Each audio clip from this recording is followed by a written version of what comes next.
आपको यहाँ प्रैक्टिस करनी पड़ेगी। आपको बोला जा रहा है पीवाईक्यूज करने को, पीवाईक्यूज करना पड़ेगा। एनसीईआरटी बोला गया तो एनसीईआरटी कीजिए। Number of moles and concentration में डिफरेंस होता है, सेम तरह आप ट्रीट नहीं कर सकते। याद रखिएगा, ना रिएक्टेंट जीरो होगा ना प्रोडक्ट जीरो होगा। इक्विलिब्रियम पर रिएक्टेंट और प्रोडक्ट क्या हो जाते हैं? कांस्टेंट। सर इसके केस में एन कोई पूछे तो एक मोल से कितने पार्टिकल्स मिल रहे हैं? 2। तो सर एन की वैल्यू कितनी हो जाएगी यहाँ पर? 2। अब इसके ऊपर न्यूमेरिकल्स होंगे, कोई 2 चीजें दी होंगी, तीसरी चीज नहीं दी होगी। एक रूम है, उसका वॉल्यूम सडनली बढ़ा दिया तो ऑब्वियस गैस जो टकरा रही थी उनको दूर जाना पड़ेगा, तो ऑब्वियस उनको क्या होगा? प्रेशर कम हो गया। हेलो बच्चों, क्या हाल चाल? तो भैया माइंड मैप सीरीज में फिर से आपका स्वागत है। और हमने फिजिकल केमिस्ट्री में अभी तक 4 चैप्टर्स कर लिए हैं। कौन कौन से? Mole concept, atomic structure, thermodynamics and redox reaction. ये जो चैप्टर है इक्विलिब्रियम, ये हम लोग 2 पार्ट में करने वाले हैं। एनसीईआरटी में 1 चैप्टर है, लेकिन हम यहाँ पर 2 पार्ट में करेंगे, क्योंकि इक्विलिब्रियम, केमिकल इक्विलिब्रियम अलग है और आयनिक इक्विलिब्रियम, दोनों कॉन्सेप्ट ऐसा नहीं कि एकदम अलग अलग है, लेकिन हाँ दोनों कॉन्सेप्ट को हम मिक्स करेंगे जब हम आयनिक इक्विलिब्रियम के लास्ट में पहुंचेंगे। अभी हम आज एक छोटा सा पोर्शन पहले फिनिश करेंगे, फिर आयनिक इक्विलिब्रियम हम लोग अगले क्लास में करने वाले हैं। केमिकल इक्विलिब्रियम बहुत ही प्यारा सा चैप्टर है, लेकिन हाँ बहुत डर बहुत है। मार्केट में ना कुछ से पूछो इक्विलिब्रियम कैसा है, बोलेगा बहुत डरावना चैप्टर है। क्यों? क्योंकि भैया जो लोग यहाँ लिख के प्रैक्टिस नहीं करते, जो लोग क्वेश्चंस नहीं करते, आजकल क्या है ना, देखते हैं कि हाँ सर अच्छा करा रहे, लिख रहे अच्छी, सर की राइटिंग बहुत सही चल रही है, क्वेश्चन अच्छा करा रहे, फिर आप नहीं करा पाओगे। आपको यहाँ प्रैक्टिस करनी पड़ेगी। आपको बोला जा रहा है पीवाईक्यूज करने को, पीवाईक्यूज करना पड़ेगा। एनसीईआरटी बोला गया तो एनसीईआरटी कीजिए, लेकिन हाँ प्रैक्टिस लिख के कीजिए, क्योंकि सिर्फ देखने से ऐसे लगेगा कि मैं भी विराट कोहली की तरह शॉट मार सकता हूँ, बट रियलिटी में ऐसा नहीं कर सकते। ओके, तो ट्राई कीजिएगा इस चैप्टर को साथ साथ में लिखते हुए काम करने की कोशिश करेंगे, साथ साथ में समझते चले। और जितने कॉन्सेप्ट्स यहाँ सिखाए जा रहे हैं इससे बाहर कुछ नहीं आने वाला, तो इसी कॉन्सेप्ट्स को बार बार रिवाइज करना है, सो दैट आप जब क्वेश्चन प्रैक्टिस करने जाएंगे तो इसी के आसपास आप घूमते हुए क्वेश्चंस को पाएंगे। एप्लीकेशन आप क्वेश्चंस में ज्यादा सीखेंगे, तो मेरी बस यही सजेशन है कि आप जैसे जैसे क्वेश्चंस करते चैप्टर होता जाए वैसे वैसे क्वेश्चंस भी साइड बाय साइड प्रैक्टिस करते जाइएगा। ओके, तो चलिए शुरू करते हैं इक्विलिब्रियम चैप्टर और इसका फर्स्ट पोर्शन सीजन 1, कौन सा? Chemical equilibrium. ओके, तो स्टार्ट करते हैं केमिकल इक्विलिब्रियम। सबसे पहले हम लोग इक्विलिब्रियम का इंट्रोडक्शन देखेंगे। इक्विलिब्रियम होता क्या है? इक्विलिब्रियम होता क्या है? अगर हम बात करें इक्विलिब्रियम का, हम लोग सबसे पहली चीज आज हम लोग देखेंगे कि भैया इसका इंट्रोडक्शन, आखिर ये कहना क्या चाहता है। ठीक है, अब यहां से हमें पता चल जाएगा कि भैया केमिकल, उसके बाद हम लोग देखेंगे फिजिकल इक्विलिब्रियम, इसके बाद हम लोग देखेंगे फिजिकल इक्विलिब्रियम, और फिजिकल इक्विलिब्रियम करने के बाद हम लोग स्टार्ट करेंगे इक्विलिब्रियम कांस्टेंट और उसके एप्लीकेशन। इक्विलिब्रियम कांस्टेंट क्या होता है, केमिकल इक्विलिब्रियम में कैसे यूज होगा, ये इक्विलिब्रियम कांस्टेंट अगली क्लास में मिलेगा, और इसका एप्लीकेशन क्या क्या है, इट्स एप्लीकेशंस क्या क्या है, इसके एप्लीकेशंस क्या क्या है, ये देखने को मिलेगा, इट्स एप्लीकेशंस। एंड उसके बाद सर ली चैटलियर्स प्रिंसिपल के साथ हम लोग ये चैप्टर हम लोग खत्म करेंगे।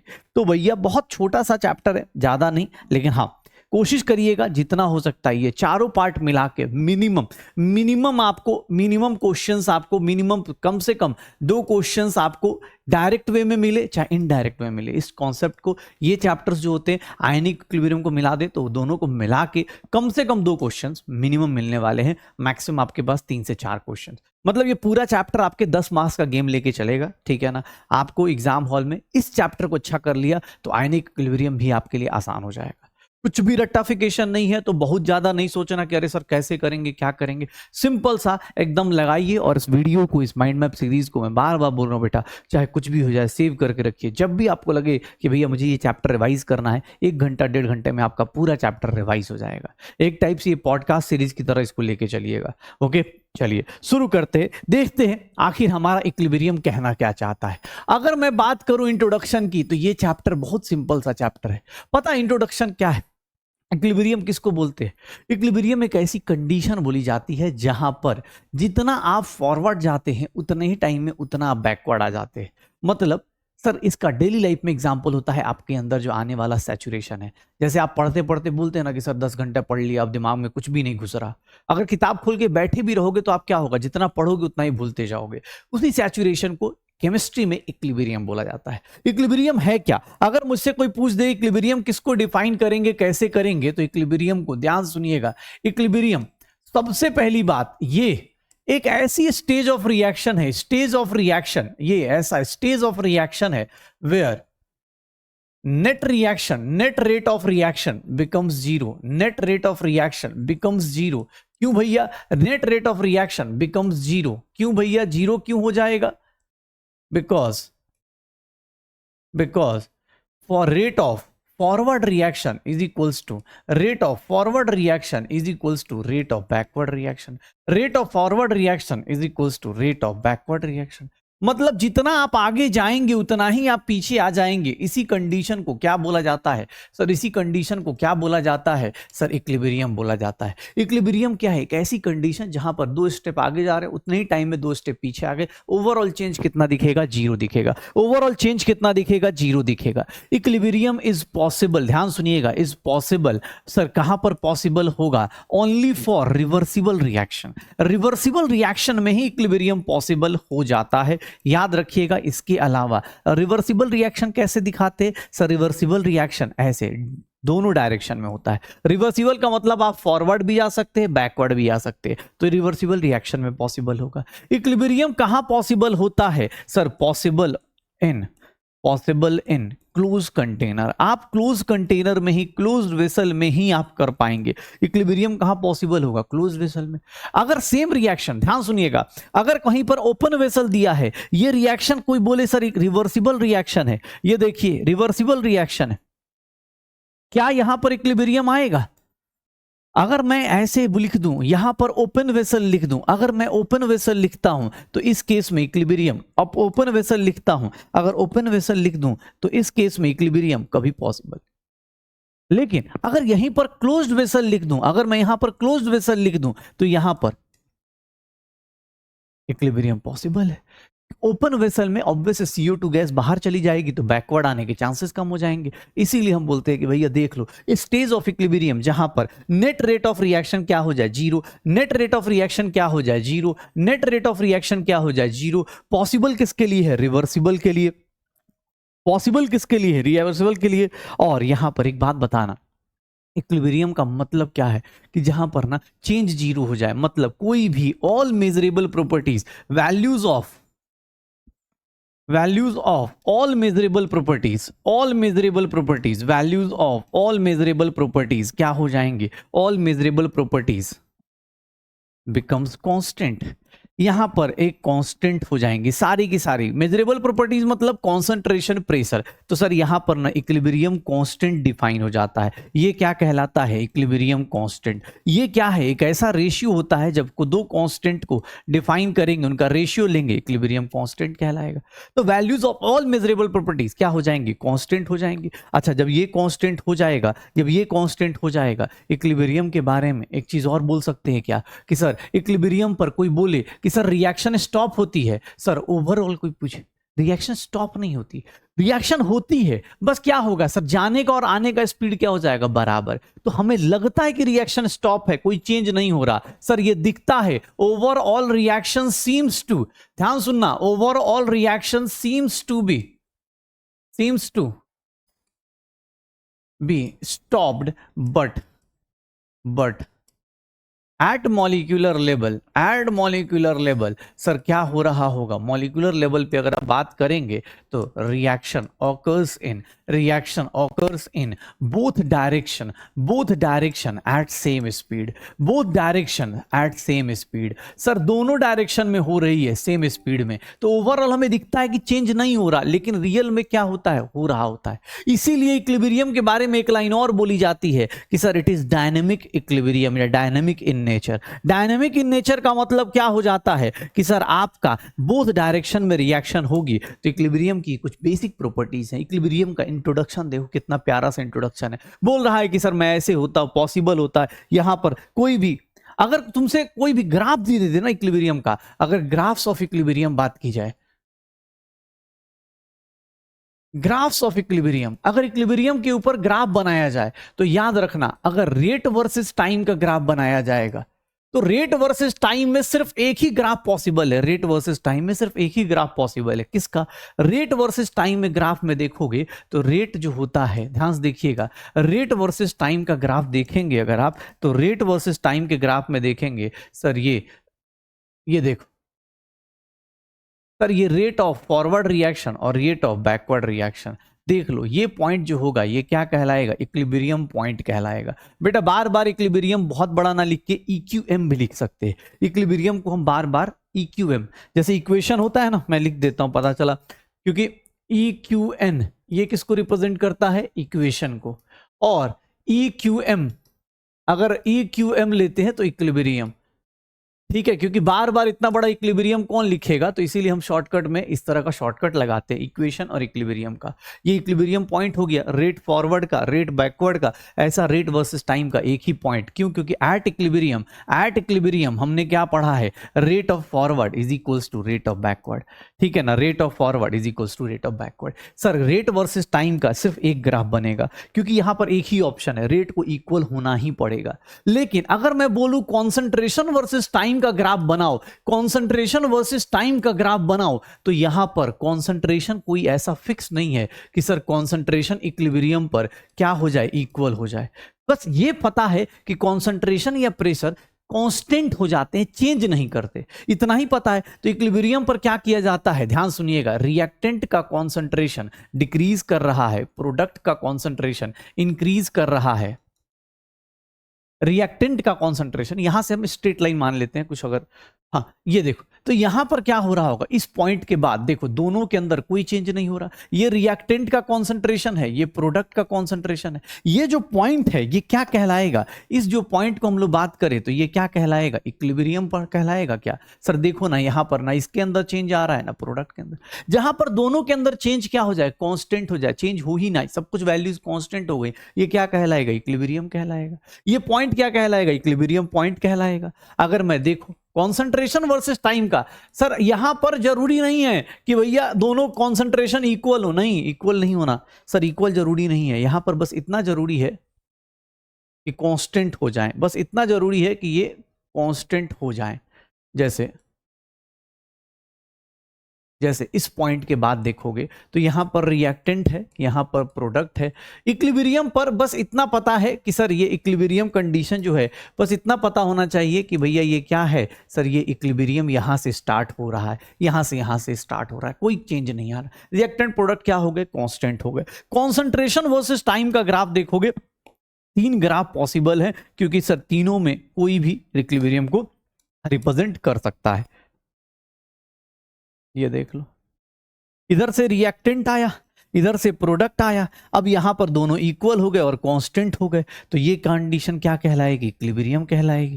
तो कंसंट्रेशन या प्रेशर का ग्राफ होगा तो 3 ग्राफ पॉसिबल है। इक्विलिब्रियम, रिएक्टेंट ज्यादा होगा तो भी हो सकता है, प्रोडक्ट कम होगा तो भी हो सकता है, या प्रोडक्ट ज्यादा हो रिएक्टेंट कम हो, या फिर रिएक्टेंट और प्रोडक्ट दोनों को इक्वल हो जाए तो भी इक्विलिब्रियम। बस याद रखना उसके केस में बस चेंज नहीं करना है, रेट वर्सेस टाइम का एक ग्राफ, लेकिन कॉन्सेंट्रेशन वर्सेस टाइम का 3 ग्राफ बन जाता है। कंसंट्रेशन वर्सेस टाइम का 3 ग्राफ बन जाता है कि भैया यहां पर 3 ग्राफ तो होंगे ही होंगे, पक्का।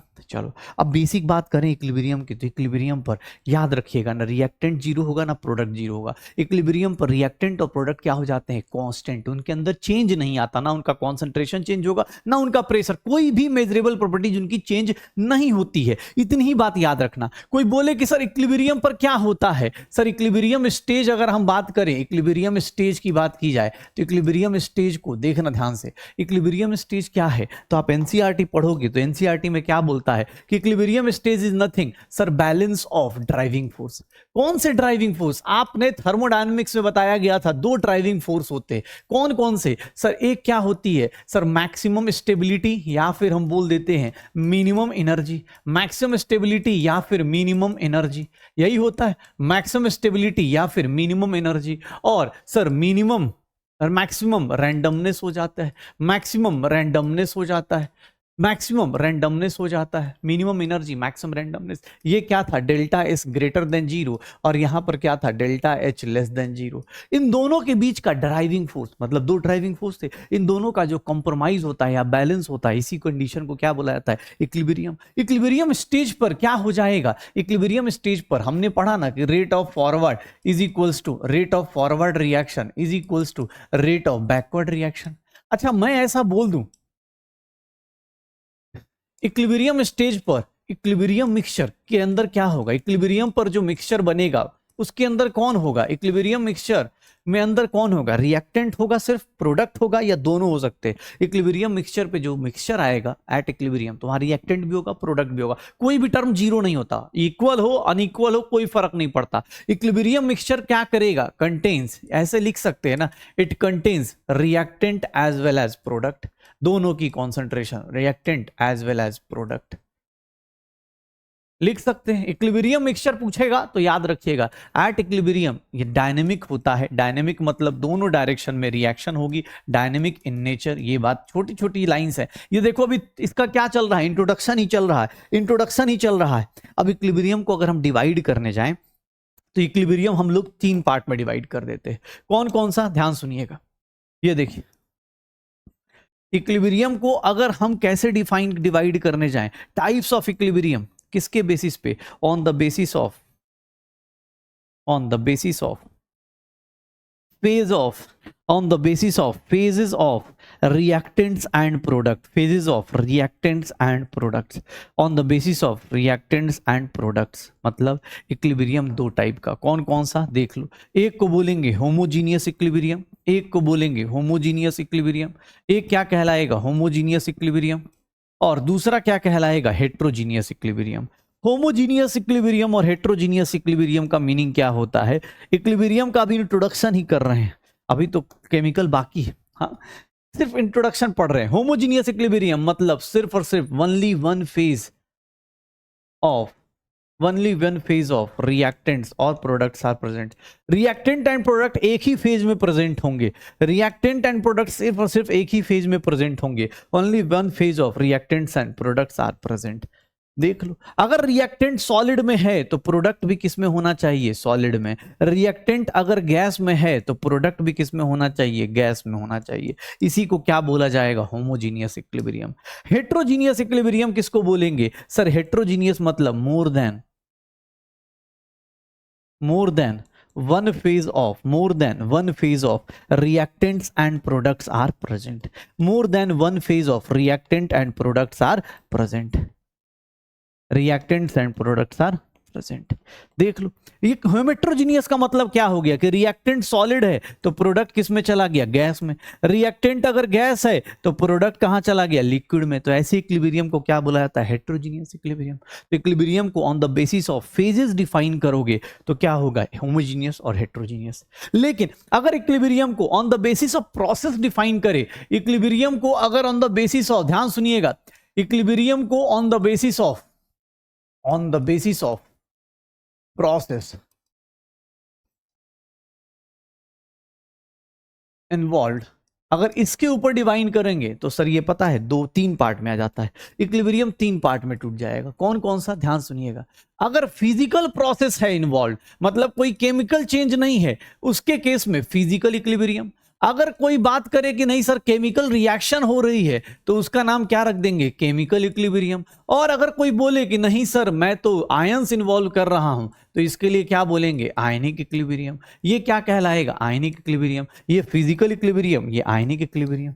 फिजिकल इक्विलिब्रियम और केमिकल इक्विलिब्रियम या आयनिक इक्विलिब्रियम में देख लो कैसे डिफरेंस करेंगे। इक्विलिब्रियम है क्या है? रिएक्टेंट, जितना टाइम में रिएक्टेंट जितना प्रोडक्ट में कन्वर्ट होगा उतने टाइम में उतना ही प्रोडक्ट रिएक्टेंट में कन्वर्ट होगा। फिजिकल इक्विलिब्रियम मतलब क्या हो गया? Equilibrium involving physical changes. Equilibrium involving physical changes, जहां पर फिजिकल चेंज हो रहा हो वहां पर फिजिकल इक्विलिब्रियम पढ़ा जाएगा। जैसे अगर कोई सॉलिड है, सॉलिड से सिर्फ और सिर्फ लिक्विड में कन्वर्ट हो रहा है तो यहां पर जो इक्विलिब्रियम आएगा, कोई सॉलिड से कोई गैस जा रहा है, यहां जो इक्विलिब्रियम आएगा इसको कौन सा इक्विलिब्रियम बोल दिया जाएगा? Physical equilibrium. ये क्या बोला जाएगा? Physical equilibrium. केमिकल का मतलब क्या हो गया? Equilibrium involving chemical reaction. जहां पर केमिकल रिएक्शंस इन्वॉल्व हो गई, केमिकल रिएक्शंस इन्वॉल्व हो गया, उसको क्या बोल देंगे? सर यहां पर जैसे H2 + Cl2 gives 2HCl, ये रिएक्शंस इन्वॉल्व है। N2 + 3H2 gives 2NH3। अगर ये इन्वॉल्व है, देखिए अगर मैं इसकी बात कर रहा हूं तो इस केस में रिएक्शंस इन्वॉल्व है तो ये केमिकल इक्विलिब्रियम। आयनिक इक्विलिब्रियम का मतलब क्या हो जाएगा? Equilibrium involving ions of in the reaction.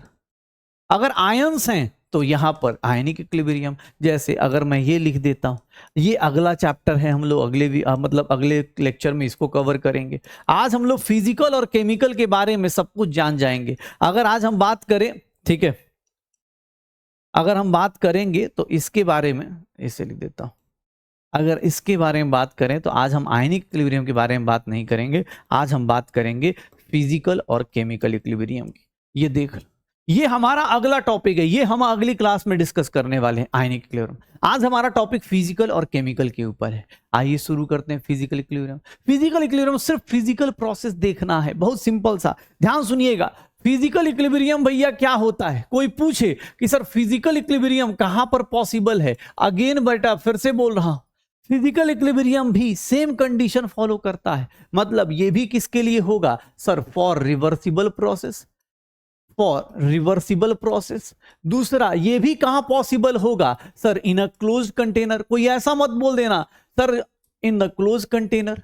ध्यान से देखिएगा, फिजिकल इक्विलिब्रियम में सर ये भी क्लोज कंटेनर लेके बैठा है, ये भी रिवर्सिबल प्रोसेस के लिए। जो इक्विलिब्रियम है आखिर है तो इक्विलिब्रियम का ही पार्ट ना, तो इक्विलिब्रियम जो चीज थी वही फिजिकल भी फॉलो करेगा।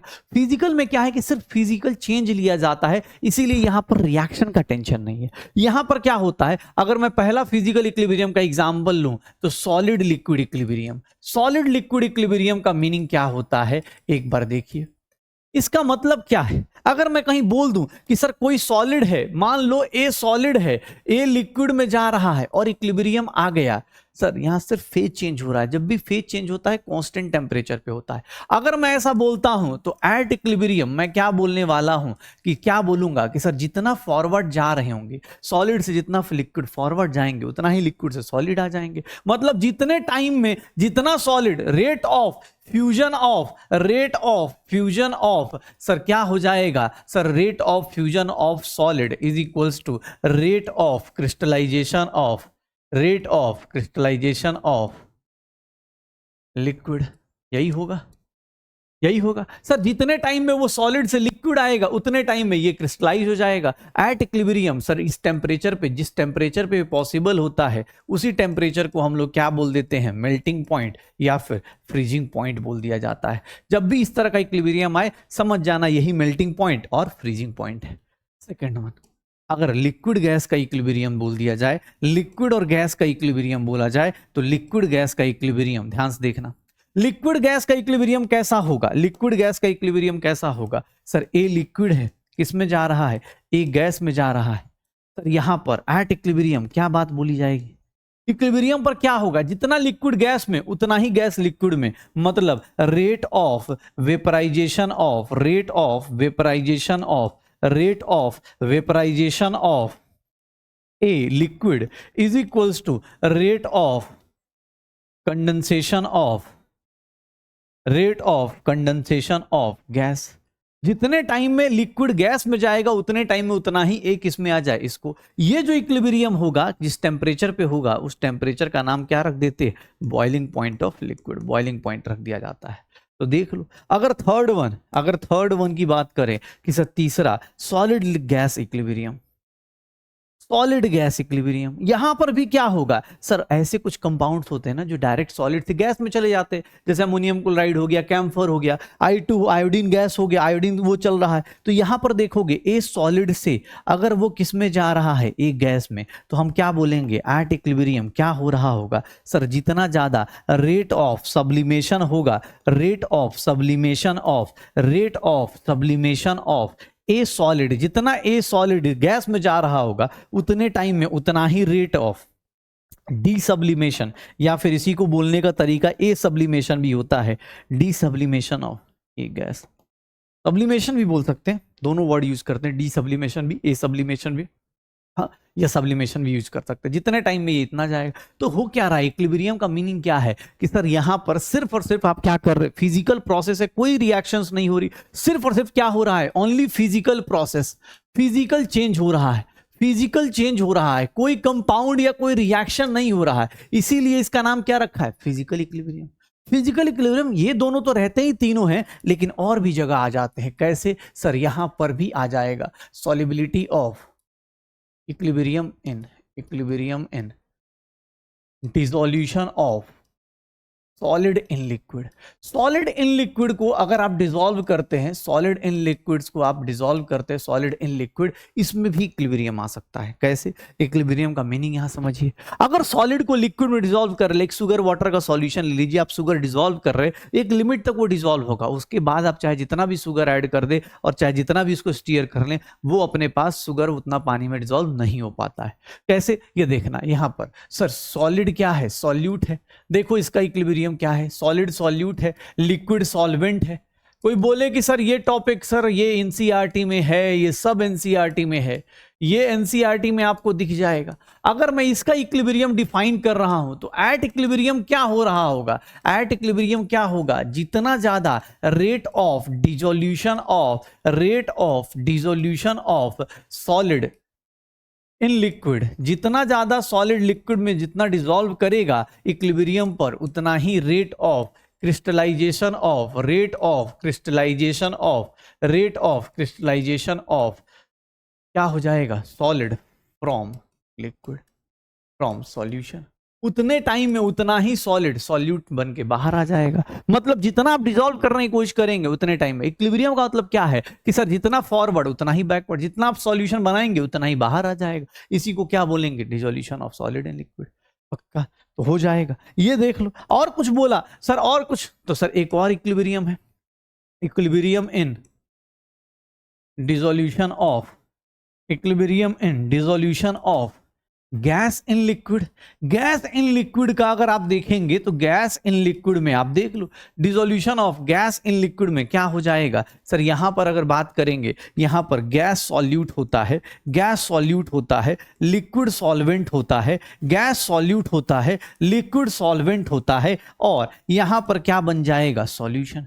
अगर यहां पर इक्विलिब्रियम की बात की जाएगी, अब ये जो टॉपिक है ये और ये दोनों एक बार और आने वाले हैं। पता है कहां पर? वहां बहुत ज्यादा एक्सप्लेनेशन के साथ आएंगे। कहां पर? सॉल्यूशन चैप्टर में। सॉल्यूशन चैप्टर जब हम डिस्कस करेंगे वहां पर ये दोनों आएंगे कि सर इनके केस में जैसे ये प्रोसेस ऑलवेज एक्सोथर्मिक होता है। क्यों? क्योंकि भैया गैस जो होती है ना भाई साहब, बहुत ज्यादा रैंडम स्टेट है। उसको तुम किस में डिसॉल्व करना चाहते हो? सर किसके अंदर डिसॉल्व करना चाहते हो? सर उसको हम डिसॉल्व करना चाहते हैं लिक्विड में। गैस सोच रहे हो लिक्विड में डिसॉल्व होगा, जल्दी होगा ही नहीं, होगा तो बहुत ज्यादा एनर्जी रिलीज करेगा। ऑलवेज एक्सोथर्मिक, ये ऑलवेज एक्सोथर्मिक। यहां पर अगर कोई बोल दे इक्विलिब्रियम है, इसका मतलब क्या होगा कि सर जितना रेट ऑफ डिसोल्यूशन होगा गैस का, रेट ऑफ डिसोल्यूशन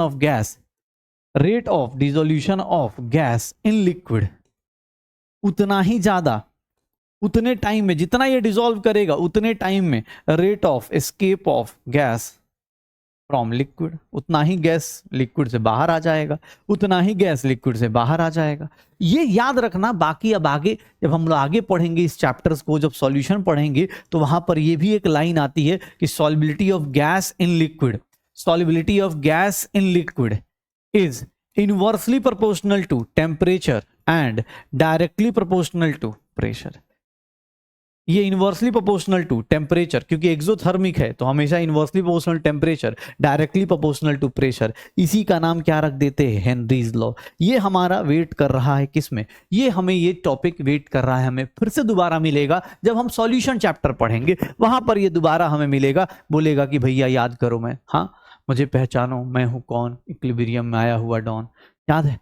तो ये फिजिकल चेंजेस हैं। फिजिकल चेंज मतलब कोई केमिकल रिएक्शंस नहीं, आए डिसॉल्व हुआ चलेगा, इक्विलिब्रियम आया मतलब हाँ भैया आने और जाने का स्पीड क्या हो जाए? बराबर हो जाए। सैचुरेशन जो डेली लाइफ में हम लोग वर्ड यूज करते कि सर सैचुरेट हो गए, पढ़ते पढ़ते दिमाग सैचुरेट हो गया, तो भाई उसी को इक्विलिब्रियम वर्ड यूज करेंगे। आप अगर साइंस पढ़ रहे हैं तो आप सैचुरेशन के बदले क्या यूज कर सकते हैं? इक्विलिब्रियम। आधे लोग समझ ही नहीं पाएंगे। कोई ऐसे घर पे बोले पापा आई एम एन इक्विलिब्रियम, तो समझ ही नहीं पाएगा। फिजिकल इक्विलिब्रियम बहुत सिंपल सा है कि भैया यही 5 एग्जांपल्स हैं, फिजिकल इक्विलिब्रियम में यही 5 एग्जांपल्स आएंगे और यही आपकी कहानी होगी। लेकिन ध्यान सुनिएगा, अब आते हैं केमिकल इक्विलिब्रियम की तरफ। केमिकल इक्विलिब्रियम कैसा होता है?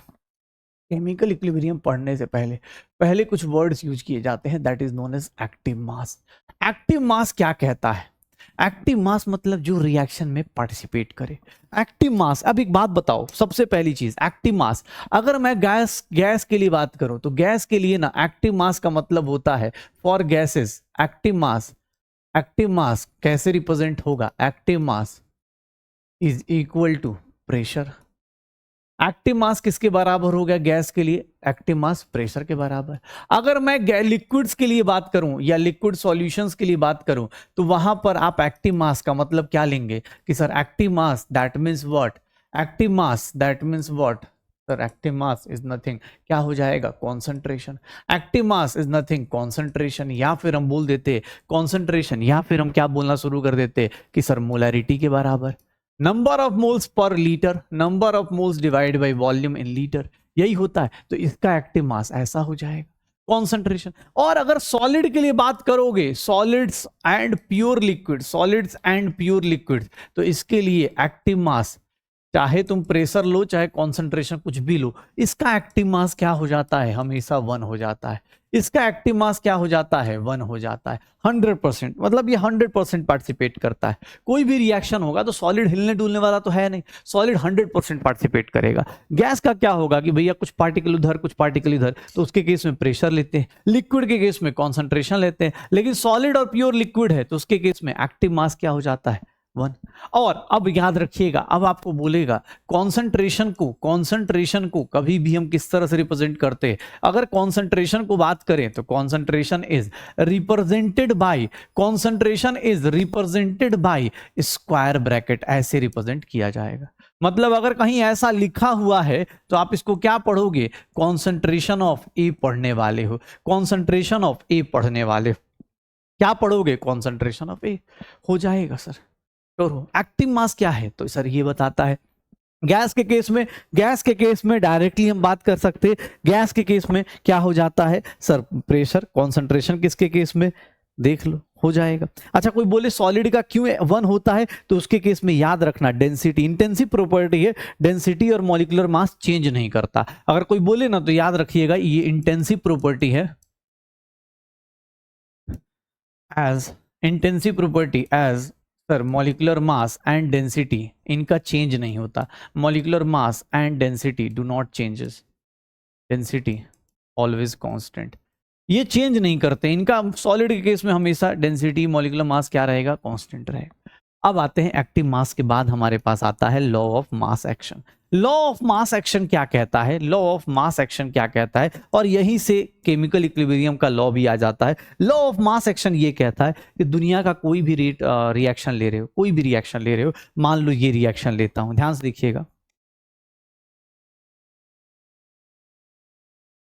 ये जो स्मॉल वाले होते हैं ये होते हैं स्टोइकोमेट्रिक कोफिशिएंट। ये क्या होते हैं? Stoichiometric coefficient.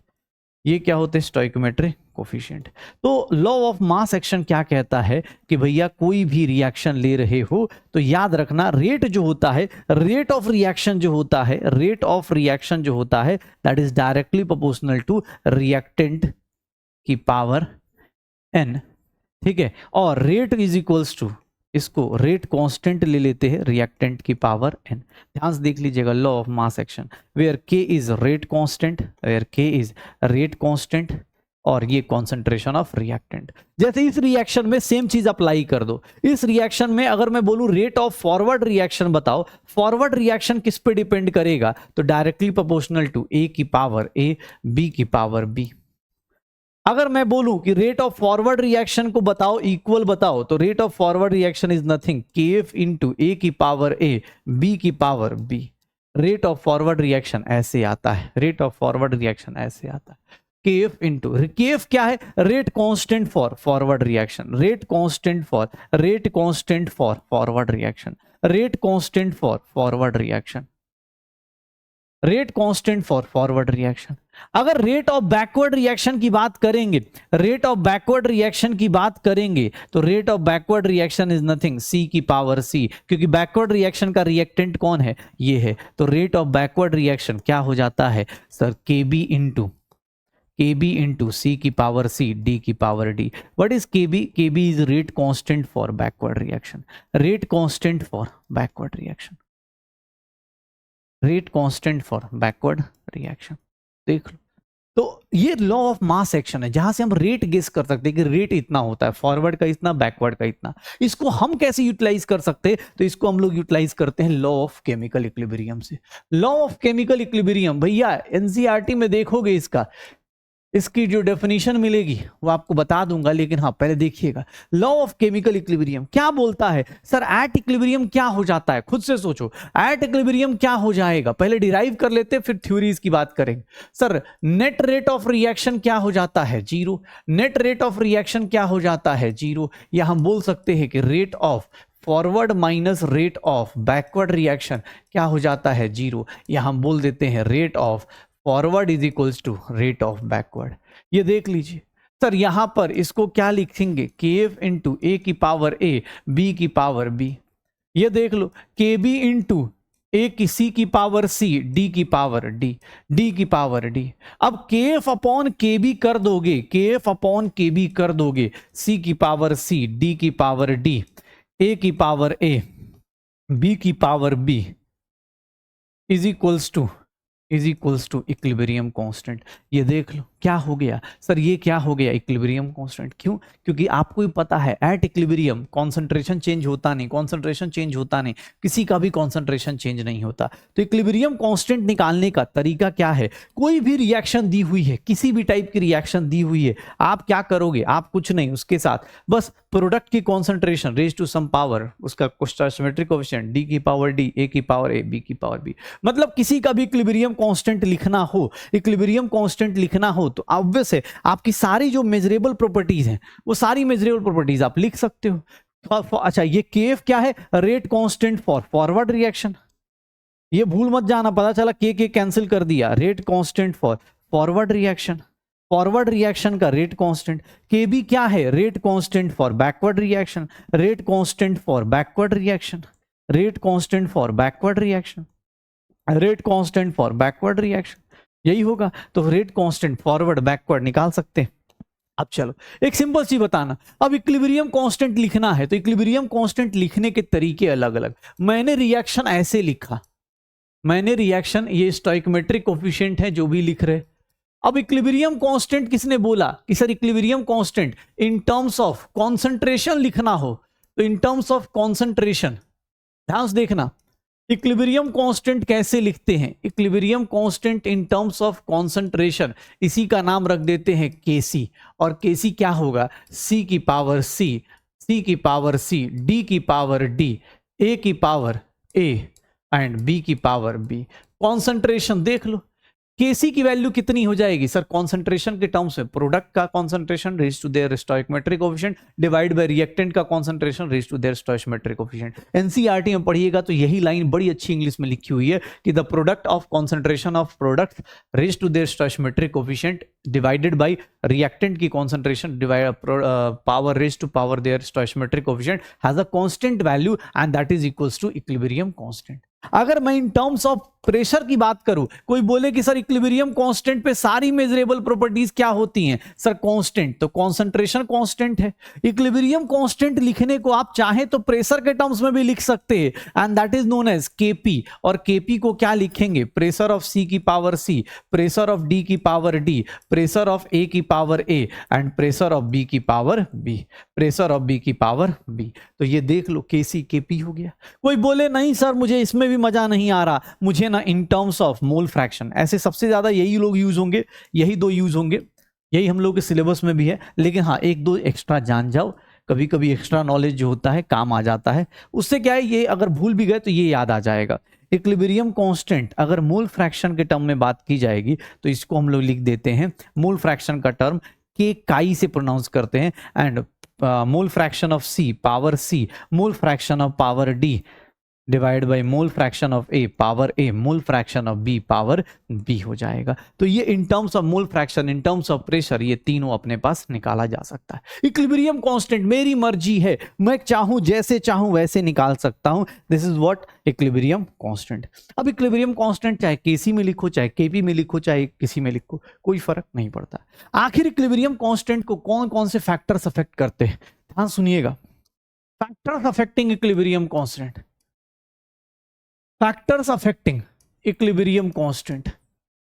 इक्विलिब्रियम कांस्टेंट को कौन कौन से फैक्टर्स अफेक्ट करते हैं? सबसे पहली बात टेम्परेचर। कैसे? टेम्परेचर, याद रखिएगा टेम्परेचर सबसे पहला, कौन सा? टेम्परेचर। इक्विलिब्रियम कांस्टेंट किसी रिएक्शन में, सर ln के इक्विलिब्रियम अगर आपको याद ना हो तो याद रखने के लिए बस ये, आप डेल्टा जी कोई भूल चुका हो तो ऐसे भी कर सकता है। ये रिलेशन होता है, कहां से आता है, डेल्टा जी की वैल्यू इन दोनों को इक्वेट कर दिया जाता है, minus R T L N K equilibrium is equals to delta H not minus T delta S not. ये इक्वल कर दीजिए, आपको ये फॉर्मूला मिल जाएगा। इक्विलिब्रियम कांस्टेंट पर याद रखिएगा, अगर आपका एक्सोथर्मिक रिएक्शन है for endothermic reaction, equilibrium constant जो होगा डायरेक्टली प्रोपोर्शनल टू टेम्परेचर आएगा। टेम्परेचर बढ़ाएंगे इक्विलिब्रियम कांस्टेंट बढ़ेगा। लेकिन अगर आप एक्सोथर्मिक रिएक्शन में जाएंगे तो एक्सोथर्मिक रिएक्शन में अगर आप देखेंगे तो इक्विलिब्रियम कांस्टेंट जो होगा that is inversely proportional to temperature.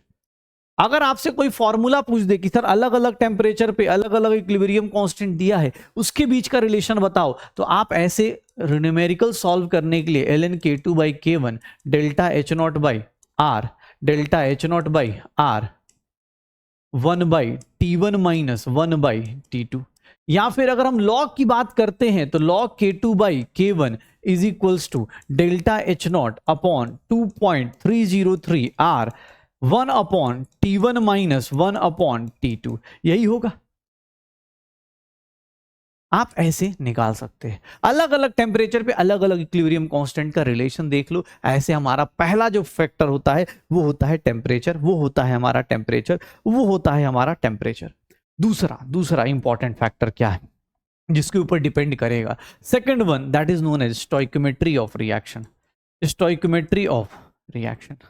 अगर स्टोइकोमेट्री ऑफ रिएक्शन में चेंज किया आपने, अगर रिएक्शन की स्टोइकोमेट्री चेंज करी, ध्यान सुनिएगा, अगर कोई रिएक्शन दी है ए से बी, अगर इसका इक्विलिब्रियम कांस्टेंट क्या दिया हुआ है, K1 दिया हुआ है, तो अगर मैंने इसको किससे मल्टीप्लाई कर दिया, मल्टीप्लाइड बाय, अगर मैंने इसको किससे मल्टीप्लाई कर दिया, n से मल्टीप्लाई कर दिया, तो Na गिव्स Nb, और यहां पर इक्विलिब्रियम कांस्टेंट क्या होगा, अगर रिएक्शन को आप मल्टीप्लाई करोगे तो इक्विलिब्रियम कांस्टेंट की अगर आप n से मल्टीप्लाई कर रहे हो तो इक्विलिब्रियम कांस्टेंट कहां चला जाता है, पावर में। अगर आपने n से मल्टीप्लाई किया रिएक्शन को दोनों साइड में तो इक्विलिब्रियम कांस्टेंट K1 की पावर n हो जाएगी। अगर आपने डिवाइडेड बाय, ध्यान से देखिएगा, अगर आपने डिवाइडेड बाय m कर दिया, या फिर इसी को डिवाइड बाय m को क्या लिख देते हैं, मल्टीप्लाइड बाय, किसी चीज को डिवाइड कर रहे m से तो मल्टीप्लाइड बाय 1 बाय m, तो यहां पर देखेंगे 1 by m a 1 by M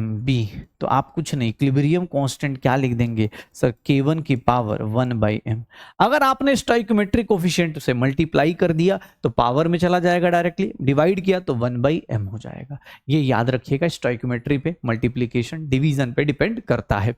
फिर किसने बोला कि नहीं सर एक काम करते, अगर हम रिप्रेजेंटेशन चेंज कर दे तो, अगर हम रिप्रेजेंटेशन चेंज कर दे तो, रिप्रेजेंटेशन ऑफ रिएक्शन चेंज करे तो, ध्यान से देखिएगा, अगर आप ए से बी जा रहे हैं, इसका इक्विलिब्रियम कांस्टेंट आपने K1 लिया हुआ है। अगर मैंने रिएक्शन को रिवर्स कर दिया, ऑन रिवर्सिंग द रिएक्शन, अगर आपने रिएक्शन को रिवर्स कर दिया, तो उस केस में B से A हो जाएगा और इसका इक्विलिब्रियम कांस्टेंट किसके बराबर हो जाएगा, 1 बाई K1 के बराबर, रेसिप्रोकल हो जाएगा। क्योंकि सर इसका देखना, K1 की वैल्यू किसके बराबर, B बाई A के, और ये किसके बराबर हो जाएगा, A बाई B के, तो एक दूसरे के अपोजिट चले गए। मतलब अगर तुमसे कोई बोल दे equilibrium constant for forward reaction into equilibrium constant for backward reaction, अगर इन दोनों को मल्टीप्लाई करोगे तो ये वैल्यू कितनी आ जाएगी, 1 आ जाएगी, एक दूसरे की मल्टीप्लीकेशन रेसिप्रोकल में चले जाएंगे। इक्विलिब्रियम कांस्टेंट की बात कर रहे हैं सर, ध्यान सुनिएगा। अब नेक्स्ट वन, अगर मल्टी स्टेप रिएक्शन है, 4 फैक्टर्स पे डिपेंड करता है इक्विलिब्रियम कांस्टेंट। इक्विलिब्रियम कांस्टेंट चाहे Kc के टर्म में हो, चाहे Kp के टर्म्स में हो, चाहे Kki के टर्म्स में हो, ये सारे के सारे इन्हीं 4 फैक्टर्स पे डिपेंड करेंगे। इक्विलिब्रियम कांस्टेंट लिखने का तरीका, कंसंट्रेशन, प्रेशर, मोल फ्रैक्शन कुछ भी हो सकता है, आप पुट करके चेक कर सकते हो। अगर मल्टी स्टेप रिएक्शन है, मतलब A से B जा रहे हैं, इसका इक्विलिब्रियम कांस्टेंट अगर K1 है सर, अगर B से C जा रहे हैं, अगर इसका इक्विलिब्रियम कांस्टेंट अगर K2 है, अगर आपने रिएक्शंस को ऐड किया, A से C किया, कैंसिल आउट, इसका इक्विलिब्रियम कांस्टेंट कोई पूछेगा तो क्या करेंगे, आप इसको मल्टीप्लाई करते हैं। मतलब अगर आप रिएक्शंस को ऐड करते हैं तो ये एक दूसरे से क्या होती है, मल्टीप्लाई होती है। ये एक दूसरे से क्या होती है, मल्टीप्लाई होती है। ध्यान सुन लीजिए, ये एक दूसरे से क्या होती है, मल्टीप्लाई होती है। तो ये हमारे 4 फैक्टर्स हैं जिसके ऊपर इक्विलिब्रियम कांस्टेंट डिपेंड करता है। इक्विलिब्रियम कांस्टेंट इन 4 फैक्टर्स पे डिपेंड करेगा। अगर आप इन चारों में से कोई भी चेंज करोगे, equilibrium constant in terms of KC हो, चाहे केपी हो, चाहे केकाई हो, सब के सब वैल्यूज क्या करेंगे, चेंज करेंगे। लेकिन क्वेश्चन में या तो ये देगा या फिर ये पूछ लेता है इक्विलिब्रियम कांस्टेंट किस पे डिपेंड नहीं करता है। के equilibrium does not depends on, किस पे डिपेंड नहीं करता है, किस पे डिपेंड नहीं करेगा। तो सर पहला चीज कॉन्सेंट्रेशन चेंज करोगे, कॉन्सेंट्रेशन चेंज करोगे, कॉन्सेंट्रेशन पे कोई फर्क नहीं पड़ता। अगर आप रिएक्टेंट का या प्रोडक्ट का कॉन्सेंट्रेशन डबल कर दो, रिएक्टेंट का या प्रोडक्ट का, सर इनके ऊपर कुछ भी फर्क नहीं पड़ेगा। एक पार्टिकुलर रिएक्शन के लिए फिक्स्ड है तो फिक्स्ड है। अगर आपको मैं बोलूं प्रेशर से कोई चेंज पड़ेगा, नहीं। सर अगर मैं बोल दूं कि सर कैटलिस्ट से इक्विलिब्रियम कांस्टेंट को कोई चेंज पड़ेगा, नहीं। कैटलिस्ट से कोई फर्क नहीं पड़ेगा। Equilibrium constant, concentration, pressure, volume, इन सब पे कुछ भी फर्क नहीं पड़ने वाला। सर इसको बोल दिया जाए equilibrium constant steps of reaction से, भैया चाहे 10 स्टेप हो चाहे 50 स्टेप हो, उसको मतलब ऐसा नहीं बोल सकते कि सर इस रिएक्शन में 2 स्टेप था तो K1 इंटू K2 है। सर कोई फर्क नहीं पड़ेगा, ठीक है। इनर्ट मतलब इनर्ट गैस डाल दिया जाए, इंसर्शन ऑफ इनर्ट मटेरियल, एक बार रिएक्शन की इक्विलिब्रियम कांस्टेंट आ गई तो उसका भैया एक बार वैल्यू फिक्स हो जाता है। इक्विलिब्रियम कांस्टेंट ऐसे चेंज नहीं करेगा, पक्का। तो हमारे पास बेसिक चीज आ गई कि भैया हम अगर केमिकल इक्विलिब्रियम में पढ़ेंगे तो ये चीजें आ जाएंगी। अब मुझसे किसने बोला कि सर इक्विलिब्रियम कांस्टेंट का एक सिंपल चीज बताओ, सिंपल चीज बताओ इक्विलिब्रियम कांस्टेंट। मुझे ये पता चल गया इक्विलिब्रियम कांस्टेंट के बारे में कि वो किसके किसके ऊपर डिपेंड करता है। ये जो 3 चीजें पढ़ी, relation between KP, KC and K chi, है तो सब एक ही साथ ना, है तो सब एक ही टर्म में, मतलब इक्विलिब्रियम कांस्टेंट ही है। डिपेंड तो किस पे करेगा ये पता चल गया कि रिएक्शन मल्टीप्लाई डिवाइड करेंगे तो ये अलग अलग फैक्टर्स पे होगा। लेकिन इनके बीच में क्या रिलेशन होता है, तो मैं एक सिंपल सा रिलेशन लिखता हूं, KP is nothing KC into RT की power delta NG. KP is nothing KC into RT की पावर डेल्टा एनजी। यहां पर 3 कॉन्सेप्ट आते हैं। अगर डेल्टा एनजी ग्रेटर देन 0 है तो केपी की वैल्यू ग्रेटर देन केसी आएगी। अगर डेल्टा एनजी ग्रेटर देन 0 है मतलब पावर पॉजिटिव है तो ऑब्वियस है केपी की वैल्यू केसी से बड़ी ही आएगी। अगर डेल्टा एनजी अगर लेस देन 0 है तो केपी की वैल्यू हमेशा लेस देन केसी आएगी। और अगर डेल्टा एनजी इक्वल्स टू 0 हो गया, डेल्टा एनजी इक्वल्स टू 0 हो गया तो इसका मतलब किसी की power KP is equals to KC. किसी की पावर 0 मतलब 1 हो गया और डेल्टा एनजी 0 मतलब K1 KP is equals to KC. Delta NG 0 1 KP is equals to KC. Delta NG greater than 0 delta, और KP is equals to KC में एक चीज और लगा सकते हैं, अगर आरटी की वैल्यू 1 हो गई, आरटी की वैल्यू 1 हो गई, इस केस में भी केपी और केसी क्या हो जाएंगे, बराबर हो जाएंगे। केपी और केसी तब भी क्या हो जाएंगे, बराबर। अच्छा चलो एक बात बताओ, आरटी इज इक्वल्स टू 1 पे टेम्परेचर किसके बराबर हो जाएगा, और आरटी की वैल्यू 1, इसका मतलब क्या हो जाएगा, यहां पर देखना केपी इज इक्वल्स टू केसी हो जाएगा। आर टेम्परेचर की वैल्यू कितनी हो जाएगी 1/r and that is equals to 12 kelvin के आसपास। तो याद रख सकते हो आरटी की वैल्यू 1 हो गई तो केपी इज इक्वल्स टू केसी, या फिर डेल्टा एनजी की वैल्यू 0 तो केपी इज इक्वल्स टू केसी। ये पहला रिलेशन। दूसरा रिलेशन, अगर मैं केपी और के काई के बीच का रिलेशन निकालूं तो यहां पर भी क्या आ जाता है, K chi into P total delta NG आ जाता है। यहां पर भी आप देखेंगे यही रिलेशन, बस यहां पर पी टोटल आ जाएगा, यहां पर पी टोटल आ जाएगा। और यहां पर अगर कोई तुमसे पूछ दे कि सर बताइए if delta NG equals to 0 KP is equals to what, के काई हो जाएगा। या फिर अगर मैं ऐसा बोल दूं कि P टोटल की वैल्यू कितनी हो जाएगी 1 तो Kp इज इक्वल्स टू के काई हो जाएगा। और किसी रिएक्शन में फॉर एनी रिएक्शन जहां पर भी याद रखना, जहां भी डेल्टा एनजी बेटा थर्मोडायनेमिक्स से पढ़ते आ रहे हैं, क्या होता है, number of gaseous moles of product minus reactant, इसी को क्या बोला जाता है, डेल्टा एनजी। डेल्टा एनजी अगर 0 है किसी भी जगह अगर डेल्टा एन जी की वैल्यू 0 हुई किसी भी रिएक्शन में, समझ जाना उस केस में इक्विलिब्रियम कांस्टेंट Kp लिखो चाहे Kc लिखो चाहे Kki लिखो, सब बराबर हो जाएंगे। इस केस में Kp लिखो चाहे Kc लिखो चाहे Kki लिखो, सब बराबर हो जाएंगे। इस केस में सब बराबर होंगे, पक्का। अब तुमसे कोई पूछ दे सर यूनिट्स बताओ, यूनिट्स ऑफ इक्विलिब्रियम कांस्टेंट, तो क्या होगा? चलो सबसे पहला यूनिट बताओ, सबसे पहला यूनिट लेते हैं सर, सबसे पहला Kki का unit, unit of Kki। Sir ये Kki का जो यूनिट होगा सर ये फ्रैक्शनलेस होता है, क्यों? यूनिटलेस काई मतलब मोल फ्रैक्शन, अपना moles divide by total moles, अपना moles divide by total moles.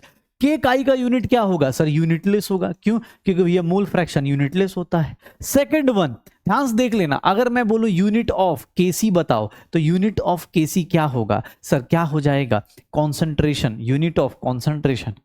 ध्यान से देखना, unit of concentration power delta N, where delta N is number of moles of reactant minus product, जो भी liquid हो reactants minus product minus reactant, number of moles of product minus reactant,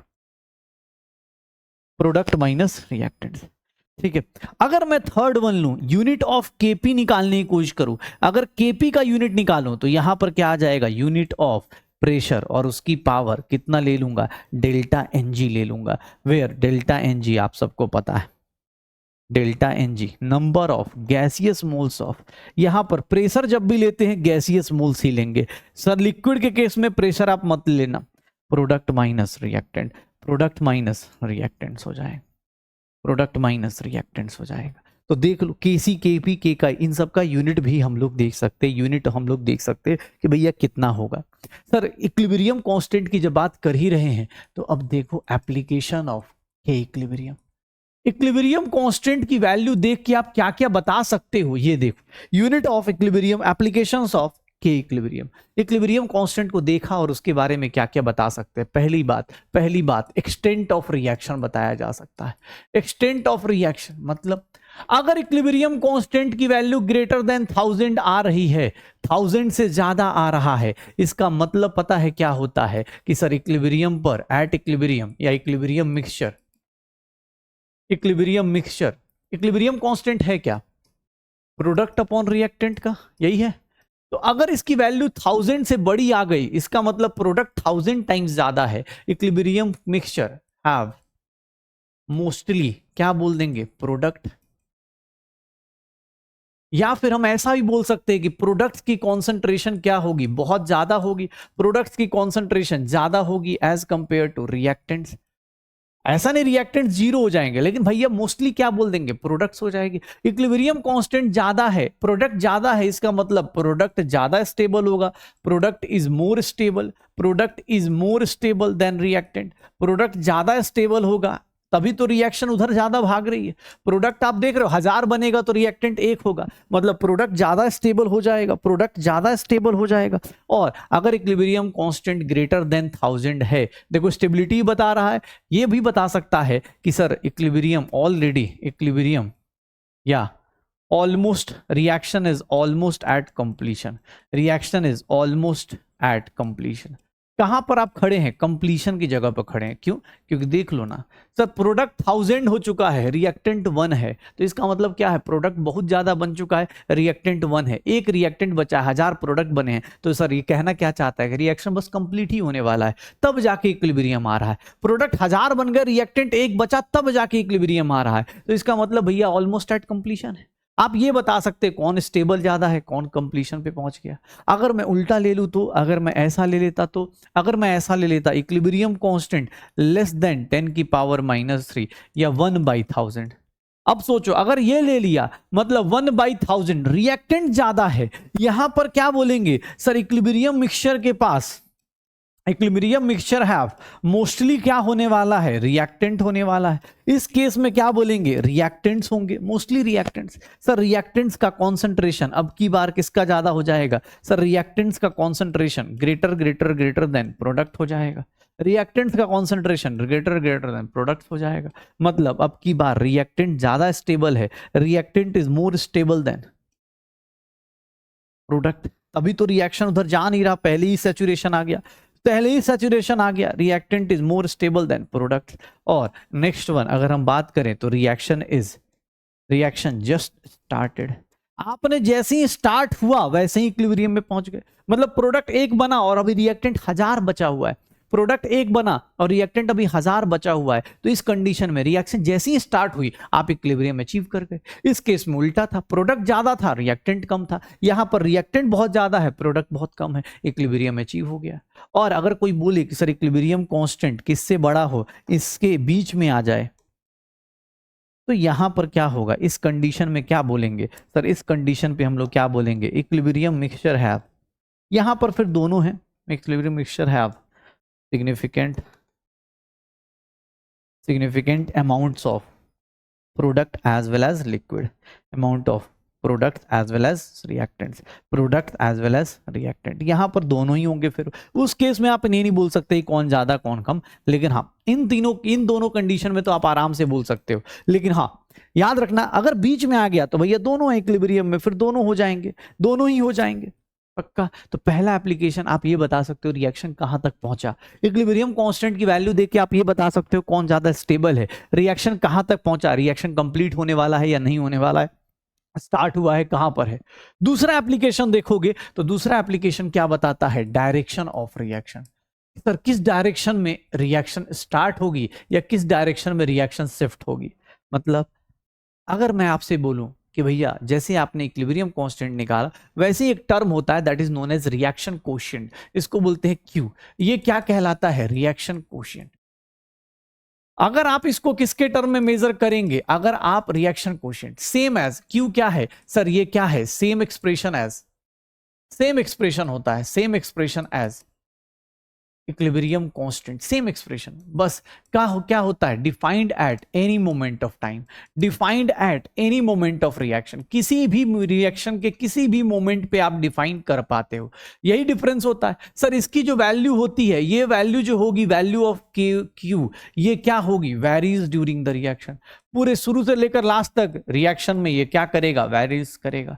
sir Q की बात करेंगे तो value of Q varies during the reaction, शुरू से लेकर लास्ट तक क्या करता रहेगा, वेरी करता रहेगा। दूसरी चीज क्या बोली जाती है कि सर रिएक्शन कोशिएंट है, Q varies during the reaction, दूसरी चीज हाँ ये वैल्यूज ऑफ, उसके बाद ये क्या हो जाएगा, किस पे डिपेंड करेगा, सर ये टेम्परेचर पे तो डिपेंड करता ही करता है, लेकिन सर याद कीजिएगा as well as concentration pressure, इन सब पे डिपेंड करेगा। इसको सबसे फर्क पड़ेगा, इक्विलिब्रियम कांस्टेंट क्या था कि सर उसको टेम्परेचर से ही फर्क पड़ रहा था, कॉन्सेंट्रेशन प्रेशर वॉल्यूम से फर्क नहीं पड़ रहा था। तो क्यू जो होता है ये भी 2-3 टर्म का होता है, क्यू कोई पूछे तो क्यू भी क्या हो जाएगा, क्यूसी हो जाएगा, क्यूपी हो जाएगा, प्रेशर के टर्म में, कॉन्सेंट्रेशन के टर्म में। ध्यान सुनिएगा, क्यूसी अगर ग्रेटर देन केसी आ गया मतलब equilibrium will shift in backward direction. अगर आप आगे चले गए मतलब आपकी वैल्यू ज्यादा है इक्विलिब्रियम से, तो आप अगर क्यूसी की वैल्यू केसी के बराबर हो गई तो सर आप कहां पर हैं, एट इक्विलिब्रियम पर है। आप इस कंडीशन को क्या बोल देते हैं कि सर आप कहां पर हैं, इक्विलिब्रियम पर हैं। और क्यूसी लेस देन केसी है मतलब अभी आप इक्विलिब्रियम किधर जाने की कोशिश करेगा, equilibrium will shift in forward direction. अभी आप किधर मूव करेंगे, फॉरवर्ड डायरेक्शन में, क्योंकि आप इक्विलिब्रियम अचीव नहीं कर पाए। मतलब मैं ऐसे कंडीशन लेता हूं नंबर लाइन पे कि ये क्या है सर, ये इक्विलिब्रियम की कंडीशन है। अगर आप नीचे है, आपकी वैल्यू कम है रिएक्शन कोशिएंट की, तो वो किधर जाएगा, फॉरवर्ड डायरेक्शन में। अगर आपकी वैल्यू क्यूसी ग्रेटर देन केसी हो गया तो आप किधर आएंगे, बैकवर्ड डायरेक्शन में। आपको क्या पसंद है, हाँ जैसे बेबी को बेस पसंद था वैसे ही यहाँ पर इक्विलिब्रियम पसंद है। सैचुरेशन अच्छा लगता है, टाइम बीत जाता है, पता ही नहीं चलता। जैसे सैचुरेशन हो गया, अरे सर सैचुरेटेड मस्त जी रहे, 2 घंटे से एक ही पेज पर अटके हुए, तो वही वाले सबको यही पसंद होता है। अगर आप ज्यादा कम पढ़ाई कर रहे तो भी आप चाहते इतना पढ़ ले कि दिमाग सैचुरेट हो जाए, और कोई बंदा ज्यादा पढ़ ले तो बोलता है यार थोड़ा रिलैक्स होने के लिए सैचुरेशन आ जाए। तो दोनों की कंडीशन क्या है, ये फॉरवर्ड जाएगा वो बैकवर्ड जाएगा, और ये कंडीशन क्या है, इक्विलिब्रियम पर है। तो आप क्या बता सकते हो, इक्विलिब्रियम कांस्टेंट को देख के उसको क्यूसी और केसी से आप क्या करोगे, आप चेक कर सकते हो, क्यूसी और केसी से चेक कर सकते हो। अगर मैं बोलूं, ध्यान सुनना, अब इक्विलिब्रियम कांस्टेंट को मैं थर्मोडायनेमिक्स अलग अलग चैप्टर से रिलेट करूं तो मैं ऐसा भी रिलेट कर सकता हूं। देखना, डेल्टा जी नॉट क्या होता है, minus R T L N K equilibrium होता है। या फिर अगर सॉल्व करना है, न्यूमेरिकल सॉल्व करना है, तो 2.303 लॉग के इक्विलिब्रियम होगा। ये लिख सकते हैं, लॉग के इक्विलिब्रियम लिख सकते हैं, डेल्टा जी। अब याद रखिएगा, मुझे ये भी पता है delta G is nothing delta G not plus R T L N Q C. ये सब छोटे छोटे फॉर्मूला। एट इक्विलिब्रियम क्या होने वाला है, एट इक्विलिब्रियम क्या हो जाता है, ध्यान सुनिएगा sir, delta G becomes zero, delta G becomes zero, delta G becomes zero at equilibrium, delta G becomes zero और डेल्टा जी बिकम्स जीरो। अच्छा, कोई पूछे स्पॉन्टेनियस प्रोसेस, चलो अब स्पॉन्टेनियस प्रोसेस की बात कर ही लेते हैं। स्पॉन्टेनियस प्रोसेस थर्मोडायनेमिक्स, बेटा पिछले चैप्टर को याद करते हैं। डेल्टा जी की वैल्यू क्या होनी चाहिए, लेस देन जीरो। सर ये लेस देन जीरो कब होगा, जब इक्विलिब्रियम कांस्टेंट क्या होगा, ग्रेटर देन 1। याद रखना, अगर इक्विलिब्रियम कांस्टेंट यहां पर अगर नॉन स्पॉन्टेनियस है, नॉन स्पॉन्टेनियस रिएक्शन बोल दिया गया, तो नॉन स्पॉन्टेनियस रिएक्शन का मतलब delta G greater than zero, इस केस में इक्विलिब्रियम कांस्टेंट लेस देन 1 हो जाएगा। तो थर्मोडायनेमिक्स, इक्विलिब्रियम, ये दोनों टॉपिक्स अब अपने पास। स्पॉन्टेनियस का मतलब क्या था सर, याद करो ना, थर्मोडायनेमिक्स में बताया था delta S total greater than zero, इसके लिए delta S total less than zero. पक्का, तो ये सब कुछ हो गया, इक्विलिब्रियम कांस्टेंट की बेसिक चीजें पता चल गई, थर्मोडायनेमिक्स से रिलेट हो गया। अब आते हैं एक इंपॉर्टेंट फैक्टर पे, एक इंपॉर्टेंट कॉन्सेप्ट पे, जो क्या बताता है इक्विलिब्रियम पर, अगर इक्विलिब्रियम मिक्सचर को कंपेयर करें, मतलब रिएक्टेंट और प्रोडक्ट, कितने टाइम पे कितना रिएक्टेंट या कितने टाइम पे कितना प्रोडक्ट बनने पे इक्विलिब्रियम आता है, इसको कैसे कैलकुलेट करते हैं, वहां पर आपको कुछ ना कुछ एक दो वैल्यूज दी होंगी, एक दो वैल्यूज नहीं दी होंगी, तो हम लोग उसको बोलते हैं, आप इसको देखें तो हम यहां पर एक टॉपिक का नाम लिख रहे हैं, that is known as calculation of equilibrium mixture. अगर आप इक्विलिब्रियम मिक्सचर पे कुछ कैलकुलेशन करना चाहते हैं, और जो कैलकुलेशंस आएंगी या क्वेश्चन में दिया जाएगा वो ऐसे दी जाएंगी, ध्यान से देखिएगा। कैलकुलेशंस ऑफ इक्विलिब्रियम मिक्सचर क्या होती है, कैलकुलेशंस ऑफ इक्विलिब्रियम मिक्सचर, यहां पर आप इक्विलिब्रियम पर क्या क्या चीज दी गई है उसको कैसे रिलेट करते हैं। जैसे फॉर एग्जाम्पल मैं एक सिंपल सा कॉन्सेप्ट देता हूं, मान लो केस 1 देता हूं ऐसे। अब आप इसके न्यूमेरिकल्स करेंगे तो आपको पता चल जाएगा, एक गैस ए है, एक इसमें जा रहा है, बी में जा रहा है और सी में जा रहा है। अब खुद से सोचिए, इस रिएक्शन पे time is equals to zero, ये सी इसकी जीरो कॉन्सेंट्रेशन, रिएक्टेंट होगा, मैं नॉर्मल मान के चलता हूं, रिएक्टेंट दिया है शुरुआत में, time is equals to zero, T is equals to zero, T is equals to equilibrium पर क्या हुआ होगा, स्टोइकोमेट्री लगाइए, सी माइनस एक्स, इसका एक मोल गया तो इसके एक मोल, इसके कितने मोल्स बन गए, एक मोल बन गए। सर ये सी माइनस एक्स, एक्स और एक्स बन गया, कॉन्सेंट्रेशन है, सी क्या है, कॉन्सेंट्रेशन है। तो हम लोग, क्या मैं ऐसा बोल सकता हूं कि इक्विलिब्रियम, या फिर हम बोल दें केसी, तो केसी की वैल्यू क्या होगी सर, बी का कॉन्सेंट्रेशन एट इक्विलिब्रियम, सी का कॉन्सेंट्रेशन एट इक्विलिब्रियम, ए का कॉन्सेंट्रेशन एट इक्विलिब्रियम। केसी की वैल्यू को क्या लिख दूंगा, एक्स इंटू एक्स, और ये कितना हो गया, सी माइनस एक्स। एग्जाम हॉल में केसी, एक्स और सी में से दो वैल्यूज दी होंगी, आप इनमें से कोई वैल्यूज निकाल के आंसर पुट कर लेना। मतलब आपको कोई ना कोई, ये देख लो, अब इसको सर कोई सॉल्व करे, ऑब्वियस बेटा सॉल्व करेंगे। अब कंसंट्रेशन दिया है, केस 1 में क्या दिया हुआ है कि सर इनिशियल कंसंट्रेशन दिया हुआ था, इनिशियल कंसंट्रेशन एंड केसी दिया हुआ है। ये अगर ये गिवन है तो हम लोग क्या कर सकते हैं, अब तुमसे कोई पूछ दे एट इक्विलिब्रियम सर ए का कॉन्सेंट्रेशन कितना होगा, इसको सॉल्व करोगे, सी माइनस एक्स, बी का कॉन्सेंट्रेशन कितना होगा सर एक्स, सी का कॉन्सेंट्रेशन कितना होगा एक्स, सॉल्व करोगे, यहां से एक्स की वैल्यू निकाल के लाओ, चाहे सी की वैल्यू निकाल के लाओ, कोई ना कोई एक चीज दी होगी, दूसरी चीज नहीं दी होगी, आप निकाल सकते हो। इनिशियल कॉन्सेंट्रेशन एंड केसी अगर दिया हुआ है तो आप इसको सॉल्व करने के लिए ये करोगे। लेकिन अगर इसी क्वेश्चन में केस 2 देखना, सेम क्वेश्चन में देख रहा हूं, अगर मैं बोल दूं कि इफ इनिशियल प्रेशर दिया हुआ है, initial pressure and KP is given, अगर ये दोनों दिए हुए हैं तो इस केस में क्या करोगे, केपी गिवन है, मतलब अब सब लोग क्या करेंगे, सबको गैस में लेंगे कि सर ए गैस होगा क्योंकि गैस में ही प्रेशर होता है, बी गैस, सी गैस लिया हुआ है। देखना time is equals to zero पर अगर इसकी प्रेशर पी नॉट दिया हुआ है, ये zero zero, time is equals to equilibrium पर, ये देखना ये पी नॉट माइनस एक्स हो गया, ये एक्स हो गया, ये एक्स हो गया। जैसे आप मोल्स को डील करते हो वैसे ही इसको डील करोगे। सर कॉन्सेंट्रेशन, मोलर प्रेशर दोनों एक टाइप से डील होंगे, किसका एक मोल गया तो उसका वो बनेगा, उसका वो बनेगा। अब देख लो यहां पर अगर मैं केपी का एक्सप्रेशन लिखूंगा तो pressure of B at equilibrium power 1, pressure of C power 1 divide by pressure of A power 1, सबका पावर 1। केपी का एक्सप्रेशन क्या लिख दूंगा, x into x P not minus x. अब ये सॉल्व करके एट इक्विलिब्रियम मैं सबका कंपोजिशन निकाल सकता हूं। प्रेशर ऑफ ए क्या होगा, प्रेशर ऑफ बी क्या होगा, प्रेशर ऑफ सी क्या होगा, ये सब निकाला जा सकता है। एग्जाम हॉल में या तो इनिशियल प्रेशर कोई ना कोई, देखो इसके एक्सप्रेशन में क्या क्या चीज है, एक्स है, पी नॉट है, केपी है, तो कोई दो चीज दी होगी, तीसरी चीज नहीं दी होगी, निकाल देना। तो अगर आपका कॉन्सेंट्रेशन इनिशियल दिया है, केसी दिया है, तो इक्विलिब्रियम मिक्सचर निकाल सकते हो। प्रेशर दिया है और केपी दिया है तो इक्विलिब्रियम मिक्सचर निकाल सकते हो। तीसरा केस क्या होता है, ध्यान सुनिएगा, केस 3, अगर कॉन्सेंट्रेशन के बदले क्या दे दिया जाए, इफ इनिशियल क्या दे दिया जाए, मोल्स दे दिया जाए, initial moles and KC is given. अगर इनिशियल मोल्स दे दिया तो देखना ध्यान से, ए है B plus C, time is equals to 0 पे अगर मैं एन मोल्स दे देता हूं, एन मोल्स दे देता हूं, ये 0 0, time is equals to equilibrium पर जैसे आपने यहां पर एक है तो यहां पर एक से माइनस किया, यहां पर एक्स, ये एक्स हो गया, ये मोल्स लिखा। तो अब आप अगर केसी लिखने जाएंगे तो केसी का मतलब क्या होता है, बी का कॉन्सेंट्रेशन एट इक्विलिब्रियम, सी का कॉन्सेंट्रेशन एट इक्विलिब्रियम, ए की कॉन्सेंट्रेशन एट इक्विलिब्रियम। अगर आपने x into X upon N minus X लिख दिया, समझ जाओ कि बेटा पाप लगेगा। यहां पर ये लिखा मतलब पाप लग जाएगा। क्यों, क्योंकि भैया आपको नंबर ऑफ मोल्स और कॉन्सेंट्रेशन में डिफरेंस होता है, number of moles and concentration में डिफरेंस होता है, सेम तरह आप ट्रीट नहीं कर सकते। आपको क्या लेना पड़ेगा, यहां पर केसी की वैल्यू, बी का कॉन्सेंट्रेशन मतलब एक्स बाई वी, ये क्या हो जाएगा सर, सी का कॉन्सेंट्रेशन वॉल्यूम से डिवाइड करना पड़ेगा, N minus X by we.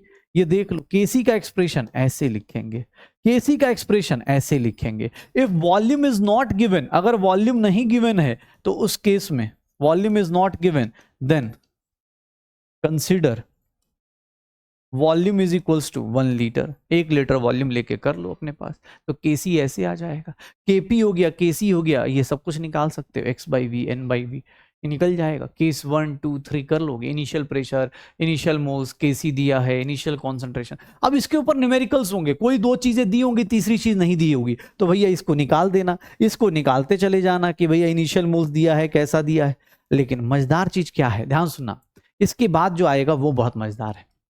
Case 4, case 4 ध्यान सुनिएगा, अगर मैं ऐसा बोल दूं केस 4 में इनिशियल मोल्स दिया हो, इफ इनिशियल मोल्स दिया हो, if initial moles and KP are given, अगर ये दोनों गिवन है तो फिर कैसे रिलेट करेंगे, ध्यान सुनिएगा, यहां पर इन दोनों को बीच में कैसे रिलेट करते हैं, और ये इंपॉर्टेंट है। क्यों, क्योंकि यहां पर अब आपके पास देखो बेटा, पहला केस बहुत सिंपल था, दूसरा केस बहुत सिंपल था, यहां पर एक वॉल्यूम का कॉन्सेप्ट आया कि नंबर ऑफ मोल्स दिया है तो वॉल्यूम डिवाइड करना पड़ेगा कॉन्सेंट्रेशन के लिए। अब प्रेशर के केस में क्या होगा, मान लो मैं ये दे रहा हूं, ये गैस है, ये बी गैस है और सी गैस है। अगर मैंने ऐसा लिखा टाइम इज इक्वल्स टू 0, इसके एन मोल्स ये 0 0, time is equals to equilibrium पर ये मान लेता हूं कि इसमें से एक्स मोल्स चले गए होंगे, एक्स मोल्स होंगे, एक्स मोल्स होंगे। तो अब मुझसे कोई बोल दे कि सर केपी का एक्सप्रेशन लिखो, तो मैं क्या लिखूंगा, pressure of B, pressure of C, pressure of A, ऐसे लिखूंगा। लेकिन प्रेशर को नंबर ऑफ मोल्स के टर्म में कैसे लिखूं, ये बात पता होनी चाहिए, कैसे लिखूं। तो इसके लिए यहां पर एक कॉन्सेप्ट आता है, that is known as Dalton's law of partial pressure. ध्यान सुनिएगा, Dalton's law of partial pressure. Dalton's law of partial pressure क्या कहता है कि भैया एक तो पहली चीज नॉन रिएक्टिव गैसेस होनी चाहिए, मतलब जब 2-3 गैसेस हो जो आपस में नॉन रिएक्टिव हो, जो आपस में रिएक्शन ना कर रही हो, नॉन रिएक्टिव गैसेस होनी चाहिए। इस केस में क्या बोला जाता है कि प्रेशर ऑफ ए, अगर प्रेशर ऑफ ए की बात करें, मोल फ्रैक्शन ऑफ ए के directly proportional, individual pressure of A directly proportional to mole fraction of A, and pressure of A is nothing chi A into P total, काई A into P total, मतलब अपने moles divide by N total into total pressure का। कोई बोले individual pressure of ए बताओ, तो individual pressure of ए क्या कहता है, Dalton's law of partial pressure क्या कहता है, सर ये partial pressure of partial pressure of A, या फिर इसी को हम लोग क्या बोल देते हैं, इंडिविजुअल प्रेशर बोलते हैं, इंडिविजुअल प्रेशर ऑफ ए बोल देते हैं, इंडिविजुअल प्रेशर ऑफ ए बोल देते हैं, पार्शियल प्रेशर ऑफ ए या इंडिविजुअल प्रेशर ऑफ ए। तो यहां पर अब आपसे कोई बोले कि सर ये प्रेशर ऑफ बी लिखना है तो कैसे लिखेंगे, तो पहले आप एक काम करिए, एट इक्विलिब्रियम टोटल मोल्स निकाल दीजिए, एन टोटल कितना होगा सर, टोटल मतलब सबके total, N minus X plus X plus X, ये cancel out, N plus X हो गया। अब चलिए मुझे ये बताइए फॉर्मूला देख के, पार्शियल प्रेशर ऑफ ए कितना होगा, mole fraction of A into P total, equilibrium पर पी टोटल क्या है, इक्विलिब्रियम पर total pressure, mole fraction of A कितना होगा, अपने मोल्स कितने हैं उसके, एन माइनस एक्स, टोटल कितने हैं, एन प्लस एक्स, इंटू क्या कर दूं, पी टोटल। ये देख लो, पार्शियल प्रेशर ऑफ बी तो mole fraction of B into P total किसके बराबर, x upon N plus X into P total. Partial pressure of C तो ये क्या करूंगा, mole fraction of C into P total, and that is equals to number of moles of C N plus X into P total, यही होगा। तो partial pressure of B क्या हो जाएगा, x upon N plus X into P total, x upon N plus X into P total divided by n minus X n plus X into P total, into P total, ये अपने पास put कर देंगे। अब आप solve कर सकते हैं, मोल fraction of A into मतलब जो भी है उसका ये। अब यहां पर ये इक्वेशन आप पुट करेंगे, यहां से आपको या तो n की वैल्यू, x की वैल्यू या पी टोटल कोई ना कोई एक चीज दी होगी, दूसरी चीज निकालनी होगी, निकालते चले जाइए। तो ये चौथा केस है, ध्यान सुनना, पहले तीन केसेस को देखो आराम से, पहले तीन केसेस को देखो आराम से, और फिर यहां पर फोर्थ केस देख लीजिए, फोर्थ केस देख लीजिए, उसके बाद अब आप देखेंगे कि आपको पता चलेगा कि हाँ भाई ये चीजें हम लोग कर सकते हैं, हो जाएगा। केस 3 केस 4 में इनिशियल मोल्स दिया है और केपी दिया है, इनको रिलेट करना है। अब अगर हम केस 5 में जाएं तो यहीं पर हम कुछ कुछ चीजें और पढ़ लेते हैं, that is known as degree of dissociation. Degree of dissociation, degree of dissociation किसको बोलते हैं, तो सर ये कहलाता है अल्फा को बोला जाता है। डिग्री ऑफ डिसोसिएशन किसको बोला जाता है, ये कहलाता है अल्फा। अल्फा क्या है, तो सर अल्फा जो होता है ये क्या रिप्रेजेंट करता है कि कितने fraction of molecules, represent fraction of molecules undergoing, fraction of molecules undergoing dissociation from 1 mole of reactant। एक मोल रिएक्टेंट से कितने मॉलिक्यूल्स कितने डिसोसिएट हो रहे हैं, उसी को क्या बोलते हैं, डिग्री ऑफ डिसोसिएशन। ये क्या कहलाता है, डिग्री ऑफ डिसोसिएशन, अल्फा कहलाता है कि सर ये फ्रैक्शन ऑफ मॉलिक्यूल्स है जो डिसोसिएशन कर रहा हो, किससे, एक मोल रिएक्टेंट से कितना डिसोसिएट कर रहा है। अल्फा जो होता है ऑलवेज इन फ्रैक्शन, जब भी आप किसी फॉर्मूले में यूज करेंगे फ्रैक्शन में यूज करेंगे, मतलब अल्फा की जो वैल्यू है वो कहां से कहां तक चलेगी, 0 से लेकर मैक्सिमम 1 तक जाएगी अल्फा की वैल्यू। लेकिन हाँ, sometimes it is given in percentage, तो परसेंटेज में दिया होगा तो अल्फा की वैल्यू 0 से लेकर 100% तक मैक्सिमम हो सकती है। लेकिन हाँ, न्यूमेरिकल्स के लिए हमेशा अल्फा परसेंटेज में दिया हो तो उसको 100 से डिवाइड करके अल्फा किस में लेके आना है, फ्रैक्शन में। ये किसको रिप्रेजेंट करता है, एक मोल में से कितना पार्टिकल आपका डिसोसिएट कर रहा है। अगर अल्फा आपको निकालना है, तो अल्फा निकालने के तरीके अलग अलग हो सकते हैं, ध्यान सुनिएगा। अगर आप डिग्री ऑफ डिसोसिएशन में अल्फा निकालना चाहते तो अल्फा निकालने का तरीका देखिए, एक होता है नंबर ऑफ मोल्स डिसोसिएटेड, कितना डिसोसिएट हुआ, divided by initial moles taken, कितने मोल्स में से कितना डिसोसिएट हुआ, अल्फा निकालने का एक तरीका ये हो गया। लेकिन दूसरा तरीका भी बता देता हूं आपको, अल्फा निकालने का बहुत सारे तरीके आ जाएंगे। अल्फा निकालना है तो उसको निकालने का एक तरीका और होता है, that is mt minus M not upon n minus 1 into M not. What is mt? mt is where mt is theoretical molar mass. किसी का थ्योरेटिकल मोलर मास देख लीजिए, थ्योरेटिकल मोलर मास जिस भी कंपाउंड का डिसोसिएशन निकाल रहे हैं, और ऑब्जर्व्ड मोलर मास, अगर वो डिसोसिएट होगा तो उसका मोलर मास क्या होगा, डिक्रीज होगा। ऑब्जर्व्ड मोलर मास n क्या है, number of particles after dissociation of 1 मोल, याद रखिएगा 1 मोल से कितने पार्टिकल्स डिसोसिएट हो रहे हैं, 1 मोल से कितने डिसोसिएट हो रहे हैं। तो mt minus M not, alpha निकालने का ये भी एक तरीका हो सकता है। Alpha is what, degree of dissociation, किसी का थ्योरेटिकल मोलर मास, मान लो डिसोसिएट कर रहा है, अब PCl5 है तो PCl5 डिसोसिएट होगा तो PCl3 प्लस Cl2 में होगा। अब यहां पर डिग्री ऑफ डिसोसिएशन निकालना है तो या तो ऐसे निकाल लो या फिर इसका कि सर थ्योरेटिकल मोलर मास PCl5 का डिवाइड बाय जो भी ऑब्जर्व्ड होगा एग्जाम हॉल में, ऑब्जर्व्ड एक्सपेरिमेंटल वैल्यूज आपको दी होती हैं या फिर निकालनी होती हैं। टेंशन मत लीजिएगा कि सर थ्योरेटिकल तो फॉर्मूला से निकाल लेंगे, ऑब्जर्व्ड वाला आपको दिया होगा, ठीक है, या निकालना होगा। सर इसके केस में n कोई पूछे तो 1 मोल से कितने पार्टिकल्स मिल रहे हैं, 2, तो सर n की वैल्यू कितनी हो जाएगी यहां पर 2। देख लो, अल्फा को निकालने का एक तरीका और होता है d minus D upon n minus 1 into क्या हो जाएगा d, n माइनस 1 इंटू क्या हो जाएगा d, where capital D is theoretical vapor density, small d is observed vapor density, वो क्या हो जाएगा observed vapor density, and n is again number of particles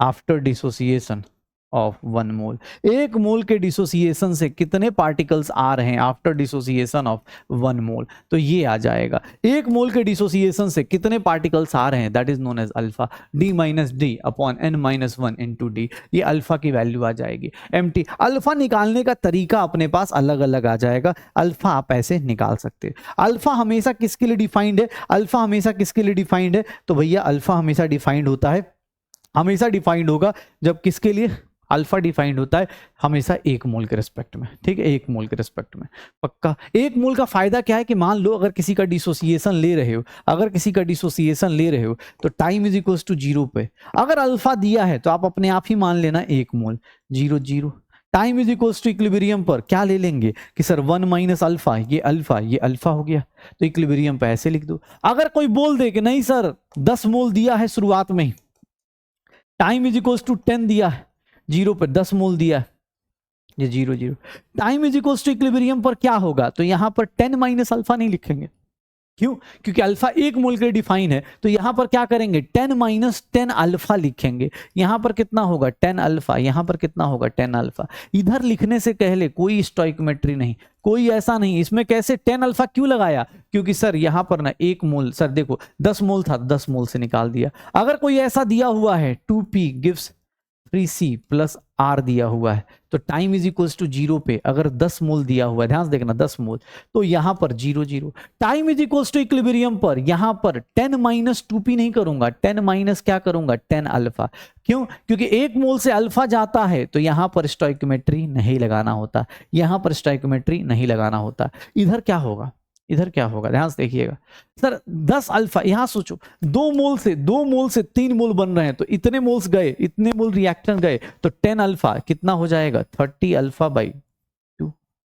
ये देख लो, इसको देखो 10 मोल से सर 2 मोल से 1 मोल बन रहा है, तो 10 अल्फा गए तो कितना हो जाएगा 10 अल्फा बाई 2 हो गया।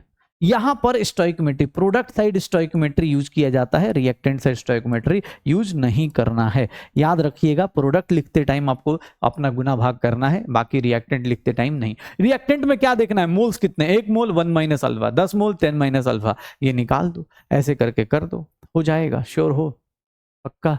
अब इसमें देखो case number 5, if initial moles and Kc are given, alpha भी गिवन है, ये भी लिख देता हूं। अब मैं ऐसा लिख देता हूं कि 2p है 3c प्लस 2r बना रहा है, 3c प्लस 2r बना रहा है।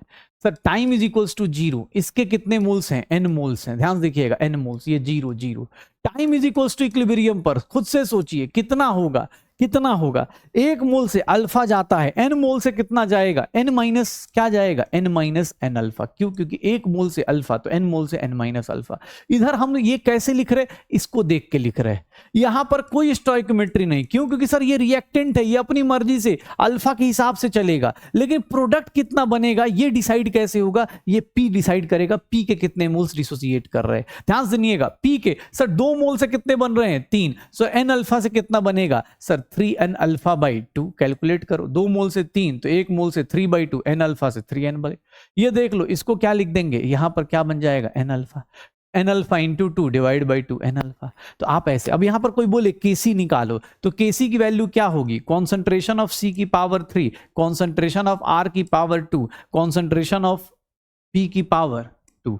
सर केसी की वैल्यू कितना होगा, सर इसकी value n alpha divide by volume का स्क्वायर, इसकी value 3n alpha divide by 2 times volume का होल क्यूब डिवाइडेड बाई, ये कितना हो गया, n minus n alpha divide by volume का होल स्क्वायर। तो ऐसे निकाल सकते हैं केस 4 में। अगर अल्फा आ गया तो केसी का एक्सप्रेशन में भी थोड़ा बहुत चेंज आएगा। अल्फा का मतलब 1 मोल के, अगर 10 मोल है तो 10 अल्फा, n मोल्स है तो n अल्फा। केस 5, और केस 5 में ये देख लो, अगर किसी को लगे कि सर ये सब ज्यादा हो रहा है, तो आप कुछ नहीं, आपको लास्ट में एक ट्रिक बता दूंगा, उसी को फॉलो करना, उसी से क्वेश्चन निकल जाएंगे। उसी से उतने ही 2 ही टाइप के वेरिएबल है जो आएंगे इस चैप्टर से, उतना कर लोगे बस बेटा खत्म। अगर मैं ऐसे बोलूं कि अगर आपको इनिशियल मोल्स दिया हुआ है, एंड केपी गिवन है, एंड अल्फा एंड केपी, ये सब कुछ गिवन है, alpha KP and P total at equilibrium दिया हुआ है, टोटल प्रेशर एट इक्विलिब्रियम, ये सब कुछ गिवन है, कैसे रिलेट करोगे? अगर मैं यही चीज ऐसे लिख देता हूं, 2p गैस लिखा हुआ है, 2p gas 3c gas plus 2r gas लिखा हुआ है, अब यहां पर कैसे रिलेट करोगे, किस तरह से रिलेशन लेके आओगे, इनको कैसे इक्वेट करोगे? तो कुछ नहीं करना, ध्यान सुनना, टाइम इज इक्वल्स टू 0 पे इसके n मोल्स मान लो, ये 0, time is equals to equilibrium पर क्या हो जाएगा सर, ये n माइनस n अल्फा, इधर कोई स्टोइकोमेट्री नहीं, ये कैसे डिसाइड हुआ, 1 मोल से अल्फा, n मोल से n अल्फा, इधर कितना होगा 3n अल्फा बाई 2, यहां पर कितना होगा n अल्फा, ये अल्फा हो गया। एक बात बताना, एट इक्विलिब्रियम टोटल मोल्स किसके बराबर हो रहे हैं, n minus n alpha plus 3n alpha by 2 plus n alpha, यही है ना, हाँ। तो n अल्फा कैंसिल, ये कितना हो गया, n कॉमन ले लो तो 1 प्लस 3 अल्फा बाई 2 हो गया, यही हो गया 1 प्लस 3 अल्फा बाई 2, देख लो n कॉमन ले लेंगे। अब मुझसे किसने बोल दिया कि सर इसका ना केपी लिखिए, केपी की वैल्यू क्या होगी, चलो उससे पहले ये बताओ, प्रेशर ऑफ सी क्या होगा, pressure of C, mole fraction of C into P total लिख दूंगा, mole fraction of C into P total लिख दूंगा, यही याद है ना Dalton's law. Mole fraction of C कितना है सर, अपने moles divided by total moles, यही होगा। थोड़ा एक्सप्रेशन भले गंदा सा आए, इंटू पी टोटल, ये देख लो सर, n से n चला गया, क्या आ गया 3 अल्फा बाई 2, और ऊपर नीचे क्या हो गया 1 प्लस 3 अल्फा बाई 2 और इंटू पी टोटल। अब देखना, प्रेशर ऑफ बी की बात करें, प्रेशर ऑफ पी की बात करें, तो पी का प्रेशर कितना है, अपने प्रेशर अपना mole fraction into P total. अब थोड़ा एक्सप्रेशन गंदा होगा लेकिन कोई बात नहीं यार, लिखोगे तभी होगा, n minus n alpha divide by n 1 plus 3 alpha by 2 into P total. n common ले लो ऊपर नीचे से, तो ये कैंसिल, क्या हो गया 1 minus alpha 1 plus 3 alpha by 2 into P total, यही होगा। अगर देखोगे प्रेशर ऑफ आर, तो प्रेशर ऑफ आर क्या होगा, mole fraction of R into क्या आ जाएगा P total. Mole fraction of R कितना हो गया n alpha divide by n 1 plus 3 alpha by 2 into P total, n cancel, क्या हो जाएगा alpha upon 1 plus 3 alpha by 2 into P total. अब आप केपी निकाल दो, केपी की वैल्यू कितनी आ जाएगी सर, प्रेशर ऑफ सी की पावर 3 प्रेशर ऑफ आर की power 1 2 divide by pressure of P की पावर 2, ये निकाल दो। अब ये जितना भी एक्सप्रेशन आए यही सब केसेस आएंगे, इसके अलावा केसेस नहीं आएंगे, ठीक है ना, इसके अलावा केसेस नहीं आने वाले, ठीक है, हो जाएगा डन। अब ये देख लो, जब भी अपने पास क्वेश्चंस मिलेंगे उसके हिसाब से हो जाएगा।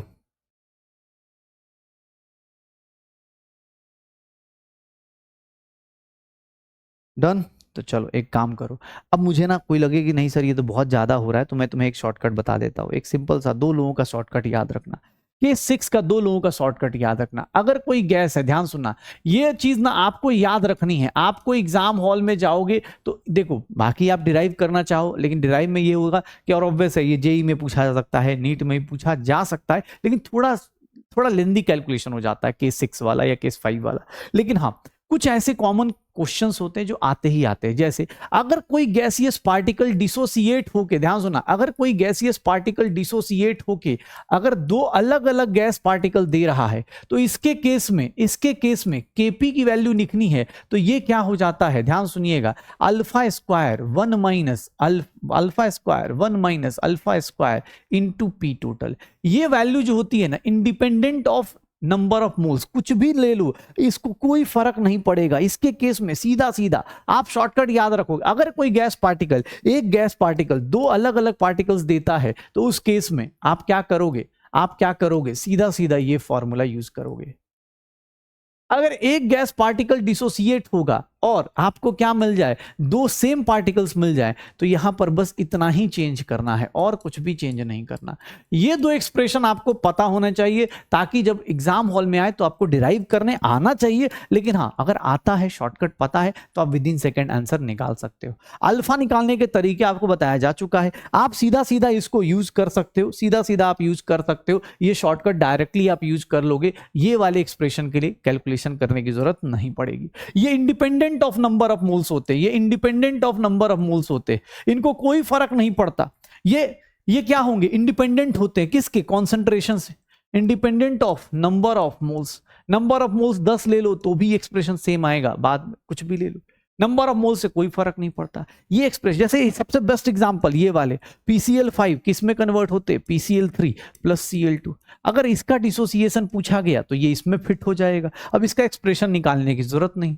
ये देख लो N2O4, ये कुछ कॉमन एग्जांपल्स हैं जो एग्जाम हॉल में आपको मिलेंगे ही मिलेंगे। तो इसके लिए अब या तो वहां जाके डिराइव करो, या फिर इसके शॉर्टकट याद रखो कि यार एक पार्टिकल से अगर 2 अलग अलग बन रहे हैं, तो उसके लिए केपी का एक्सप्रेशन ये, इसके लिए केपी का एक्सप्रेशन ये, निकाल दोगे पक्का।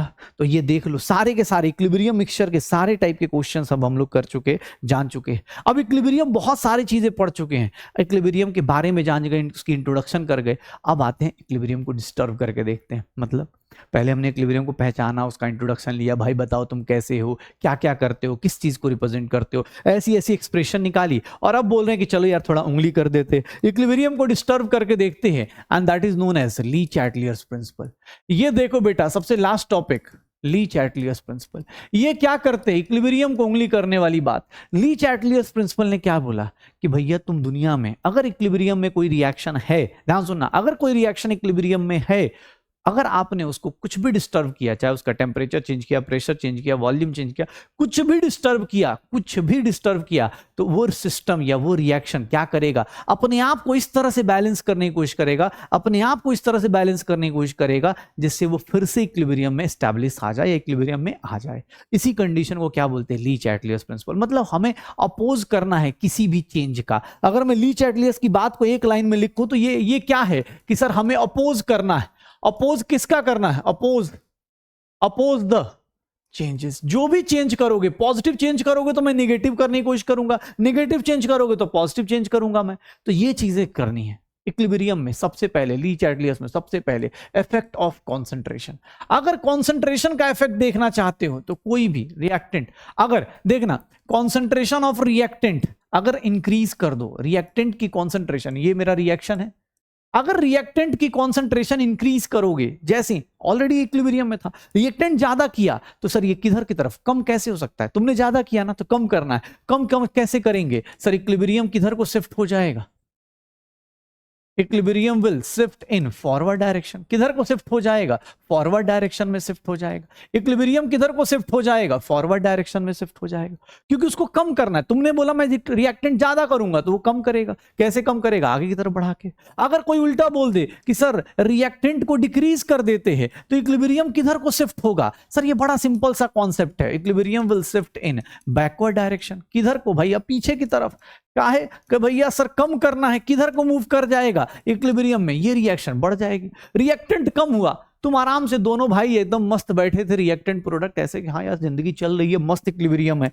अब तुमने उंगली कर दी, बोला सर रिएक्टेंट ज्यादा कर दिया तो कम करेगा, कैसे, आगे की तरफ फॉरवर्ड। अब रिएक्टेंट कम कर दिया तो प्रोडक्ट बेचारा क्या करेगा भाई, रिएक्टेंट को कमी हुई, जल्दी जल्दी इधर से इधर आएगा, बैकवर्ड डायरेक्शन। सिमिलरली अब देख लो, प्रोडक्ट रिएक्टेंट ज्यादा, या हम बोल दें कि सर प्रोडक्ट को डिक्रीज कर देता, अगर मैं प्रोडक्ट को कम कर देता, अगर मैं प्रोडक्ट को कम कर देता तो रिएक्टेंट फटाफट क्या करता, प्रोडक्ट की हेल्प करता, तो रिएक्शन किधर जाती, फॉरवर्ड डायरेक्शन में। या फिर मैं बोल देता कि अगर मैं प्रोडक्ट ज्यादा कर देता, अगर मेरा प्रोडक्ट ज्यादा हो गया, अगर मेरा प्रोडक्ट ज्यादा हो गया, अगर प्रोडक्ट ज्यादा हो गया तो सर वो किधर जाएगा, रिएक्टेंट साइड। तो इस तरह से हम चेक करते हैं। इफेक्ट ऑफ कॉन्सेंट्रेशन हम ऐसे देख लेते, इफेक्ट ऑफ कॉन्सेंट्रेशन हम ऐसे देख लेते, इफेक्ट ऑफ कॉन्सेंट्रेशन हम ऐसे देख लेते। दूसरा effect, effect of temperature. Effect of temperature, temperature का इफेक्ट देखना है सर, टेम्परेचर को भी किसकी तरह ट्रीट करो, हीट की तरह, हीट मतलब कॉन्सेंट्रेशन की तरह। ये देखो, अब ध्यान सुनना, ऐसे नॉर्मली क्या होता है, नॉर्मली क्या होता है, ध्यान सुनना, अगर टेम्परेचर बढ़ाओगे, इन जनरल हम लोग क्या बोल देते हैं, अगर आप ज्यादा दिमाग नहीं लगाना चाहते तो इन जनरल अगर टेम्परेचर बढ़ाओगे, टेम्परेचर बढ़ाओगे तो टेम्परेचर बढ़ाने का मतलब सर इक्विलिब्रियम किधर शिफ्ट होगा, equilibrium will shift in endothermic direction, endothermic direction में बढ़ जाएगी। ऐसे, या तो ऐसे याद कर लो, मैं तुम्हारे दोनों ऑप्शन दे रहा हूं, या तो तुम ऐसे याद कर लो, या फिर अगर टेम्परेचर कम करोगे, टेम्परेचर कम करोगे, टेम्परेचर कम करोगे तो equilibrium will shift in exothermic direction. अब तुम बोलो सर ये क्या है, एक्सो एंडो, एग्जाम हॉल में हो सकता है ना यार, देखो कभी कभी क्या होता है, अगर आप कॉन्सेप्ट नहीं समझते हो, आप रट के चले गए कि सर ये रट के चले गए, वाह सर क्या बात है, 2 लाइन में हो जाएगा, लेकिन अगर आप रट के चले गए तो आप हो सकता है एग्जाम हॉल में कंफ्यूजन हो जाए कि यार एक्सो था कि एंडो था, इधर से जा रहे थे उधर से आ रहे थे, इसलिए बेटर है कॉन्सेप्ट समझ लो। क्या सर, एक बात बताइएगा, अगर रिएक्टेंट प्रोडक्ट है और अगर मैं हीट इधर लिख देता हूं, मतलब एक्सोथर्मिक है, इसको मैं क्या बोल सकता हूं, इस रिएक्शन को देख के मैं क्या बोल सकता हूं कि सर इसका जो फॉरवर्ड रिएक्शन है, फॉरवर्ड रिएक्शन है वो क्या है, एक्सो है। और अगर मैं बैकवर्ड जाऊंगा, क्योंकि फॉरवर्ड में हीट रिलीज हो रही है, और बैकवर्ड आऊंगा तो क्या हो जाएगा, एक्सोथर्मिक होगा, एंडोथर्मिक सॉरी। आप क्या करो एग्जाम हॉल में ना, जो डेल्टा एच दिया है एक्सो और एंडो, उसको देख के डिसाइड कर लो कि हीट किधर है, और उसके बाद देखना जैसे आपने कॉन्सेंट्रेशन का इफेक्ट लगाया वैसे ही अगर टेम्परेचर बढ़ाओगे तो टेम्परेचर बढ़ाने का मतलब हीट बढ़ जाना, टेम्परेचर बढ़ाने का मतलब हीट का ज्यादा होना, हीट ज्यादा हो गया, ये ज्यादा हो गया, देखो इस साइड ज्यादा हो गया, कम करना है, कम कैसे करोगे, किधर आओगे, इस रिएक्शन में किधर आओगे, equilibrium will shift in, temperature बढ़ा रहे हो, इक्विलिब्रियम किधर को जाएगा, बैकवर्ड डायरेक्शन में। अदरवाइज आप रट के बैठो, रट के बैठना है तो उधर देख लो, सेम चीज, टेम्परेचर ज्यादा कर दिया, किधर आया, एंडोथर्मिक। टेम्परेचर कम कर दोगे, हीट कम हो गया, सर हीट कम हो गया, अब मुझे हीट ज्यादा करना है तो मैं किधर जाऊंगा, इक्विलिब्रियम किधर को शिफ्ट करेगा, जो चीज ज्यादा होगी उसको कम करेंगे, जो चीज कम होगी उसको ज्यादा करेंगे, तो ये किधर जाएगा, फॉरवर्ड डायरेक्शन में, ये किधर जाएगा, फॉरवर्ड डायरेक्शन में, पक्का। तो ये टेम्परेचर का इफेक्ट हो गया, कॉन्सेंट्रेशन का इफेक्ट हो गया। अब third effect that is known as effect of pressure या फिर वॉल्यूम, ये दोनों को हम एक साथ लेके चलते हैं, प्रेशर और वॉल्यूम दोनों को हम एक साथ लेते हैं। क्यों, क्योंकि सर वॉल्यूम बढ़ाओगे, ध्यान सुनना, वॉल्यूम इंक्रीज करोगे या फिर वॉल्यूम इंक्रीज करना, इसी को हम क्या बोल देते हैं, प्रेशर का डिक्रीज होना, वॉल्यूम का इंक्रीज होना या फिर प्रेशर का डिक्रीज होना। वॉल्यूम बढ़ गया, प्रेशर कम हो गया, बस सोचो सिस्टम का, सोचो एक रूम है उसका वॉल्यूम सडनली बढ़ा दिया तो ऑब्वियस से गैस जो टकरा रही थी उनको दूर जाना पड़ेगा, तो ऑब्वियस से उनको क्या होगा, प्रेशर कम हो गया। अब ली चार्टियस क्या कहता है कि जो चीज कम हुई उसको ज्यादा करो, ज्यादा हुआ तो कम करो, मतलब अपोजिशन करना है एकदम, मतलब समझ रहे हो, एकदम बीजेपी कांग्रेस वाला है कि भैया कुछ भी बोल दो एकदम अपोज करना ही करना है। वॉल्यूम ज्यादा, वॉल्यूम ज्यादा प्रेशर कम, अब वॉल्यूम ज्यादा प्रेशर कम हो गया, अब मैं क्या करूं, तो इक्विलिब्रियम देखना किधर शिफ्ट करेगा, सर मैं उस साइड शिफ्ट करूंगा जिधर प्रेशर ज्यादा हो जाए, इक्विलिब्रियम विल शिफ्ट इन। ध्यान सुनिएगा, प्रेशर कैसे ज्यादा कर सकते हो, जब ज्यादा नंबर ऑफ गैस मॉलिक्यूल्स टकराएं, ज्यादा प्रेशर, किसी गैस का प्रेशर क्या होता है कि सर दीवार से कितने मॉलिक्यूल्स टकरा रहे हैं, तो आपको प्रेशर कम हो गया, आप प्रेशर बढ़ाना चाहते हो, ली चार्टियस कह रहा है भाई प्रेशर कम कर दिया लोगों ने, तुम प्रेशर बढ़ाओ, तो तुम किधर को मूव करोगे, equilibrium will shift in more number of gaseous mole side, जिधर गैसियस मोल्स ज्यादा होंगे, मोर number of gaseous mole side, जिधर गैसियस मोल्स ज्यादा होंगे उधर को शिफ्ट कर जाएगा।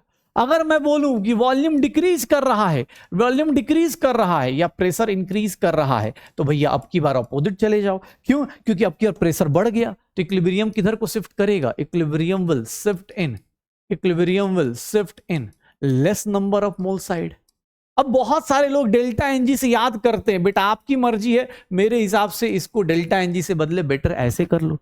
अगर दोनों साइड सेम मोल्स हैं, अगर दोनों साइड सेम मोल्स हैं, ध्यान सुनिएगा, नो इफेक्ट ऑफ प्रेशर और volume if delta NG is zero. Delta NG अगर जीरो है, दोनों साइड सेम मोल्स हैं, तो कोई फर्क ही नहीं पड़ेगा। प्रेशर वॉल्यूम कुछ भी चेंज कर लो, कोई फर्क ही नहीं पड़ा उसको भाई, वो प्रेशर वॉल्यूम में कोई फर्क ही नहीं पड़ेगा। दोनों साइड अगर सेम मोल्स हैं तो उसमें कोई फर्क नहीं पड़ेगा। अगर मैं बोलूं आपको कि सर एक काम करते हैं, प्रेशर हो गया, वॉल्यूम हो गया, टेम्परेचर हो गया, कॉन्सेंट्रेशन हो गया, प्रेशर वॉल्यूम टेम्परेचर कॉन्सेंट्रेशन। अब ध्यान सुनना बस, अब बेटा चैप्टर एंड होने वाला है। इफेक्ट ऑफ कैटलिस्ट, अगर कैटलिस्ट का इफेक्ट पूछ दिया जाए, कैटलिस्ट क्या करता है, तो कैटलिस्ट क्या करता है?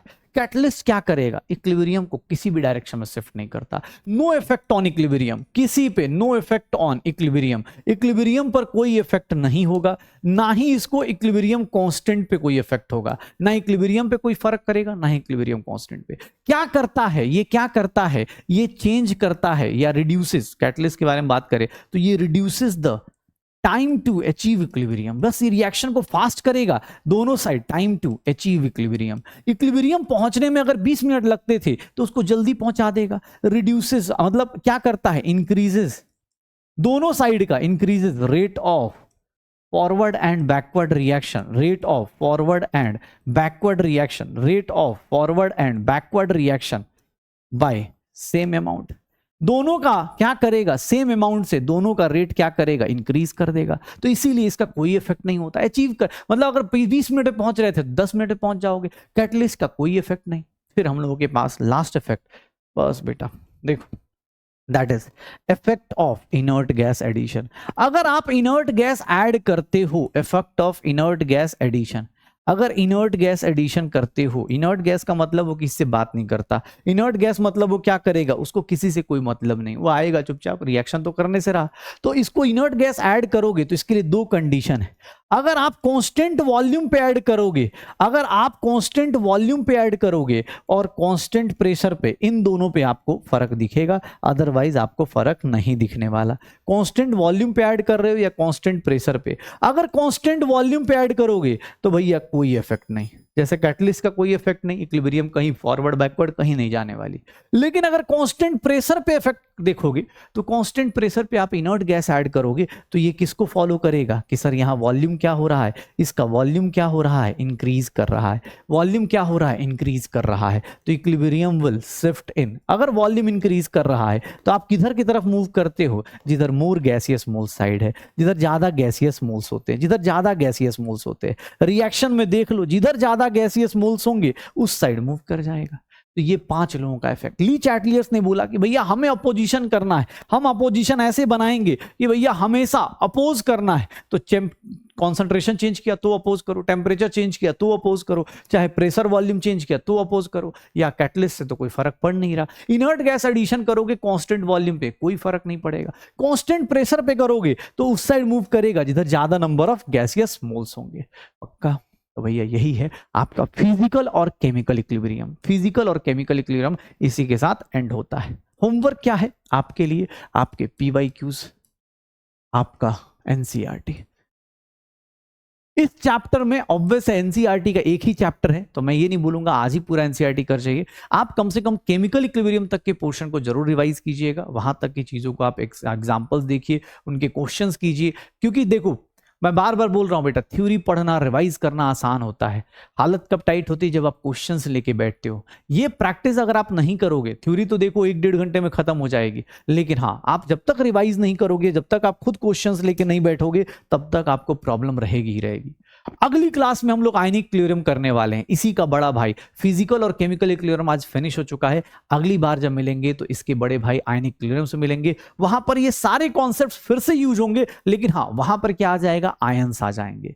वहां पर और भी ज्यादा फॉर्मूलाज और भी कॉन्सेप्ट्स आएंगे, लेकिन वो कॉन्सेप्ट तब मजबूत फील होंगे या तब कॉन्फिडेंस ज्यादा आएगा जब आप इसको बार बार रिवाइज करेंगे। आई होप सो आप सब लोग इसको रिवाइज करेंगे, क्वेश्चंस करेंगे, पीवाईक्यूज करेंगे, एनसीईआरटी करेंगे और मिलेंगे अगले आयनिक क्लियरों के माइंड मैप में। तब तक के लिए टाटा बाय बाय, धन्यवाद।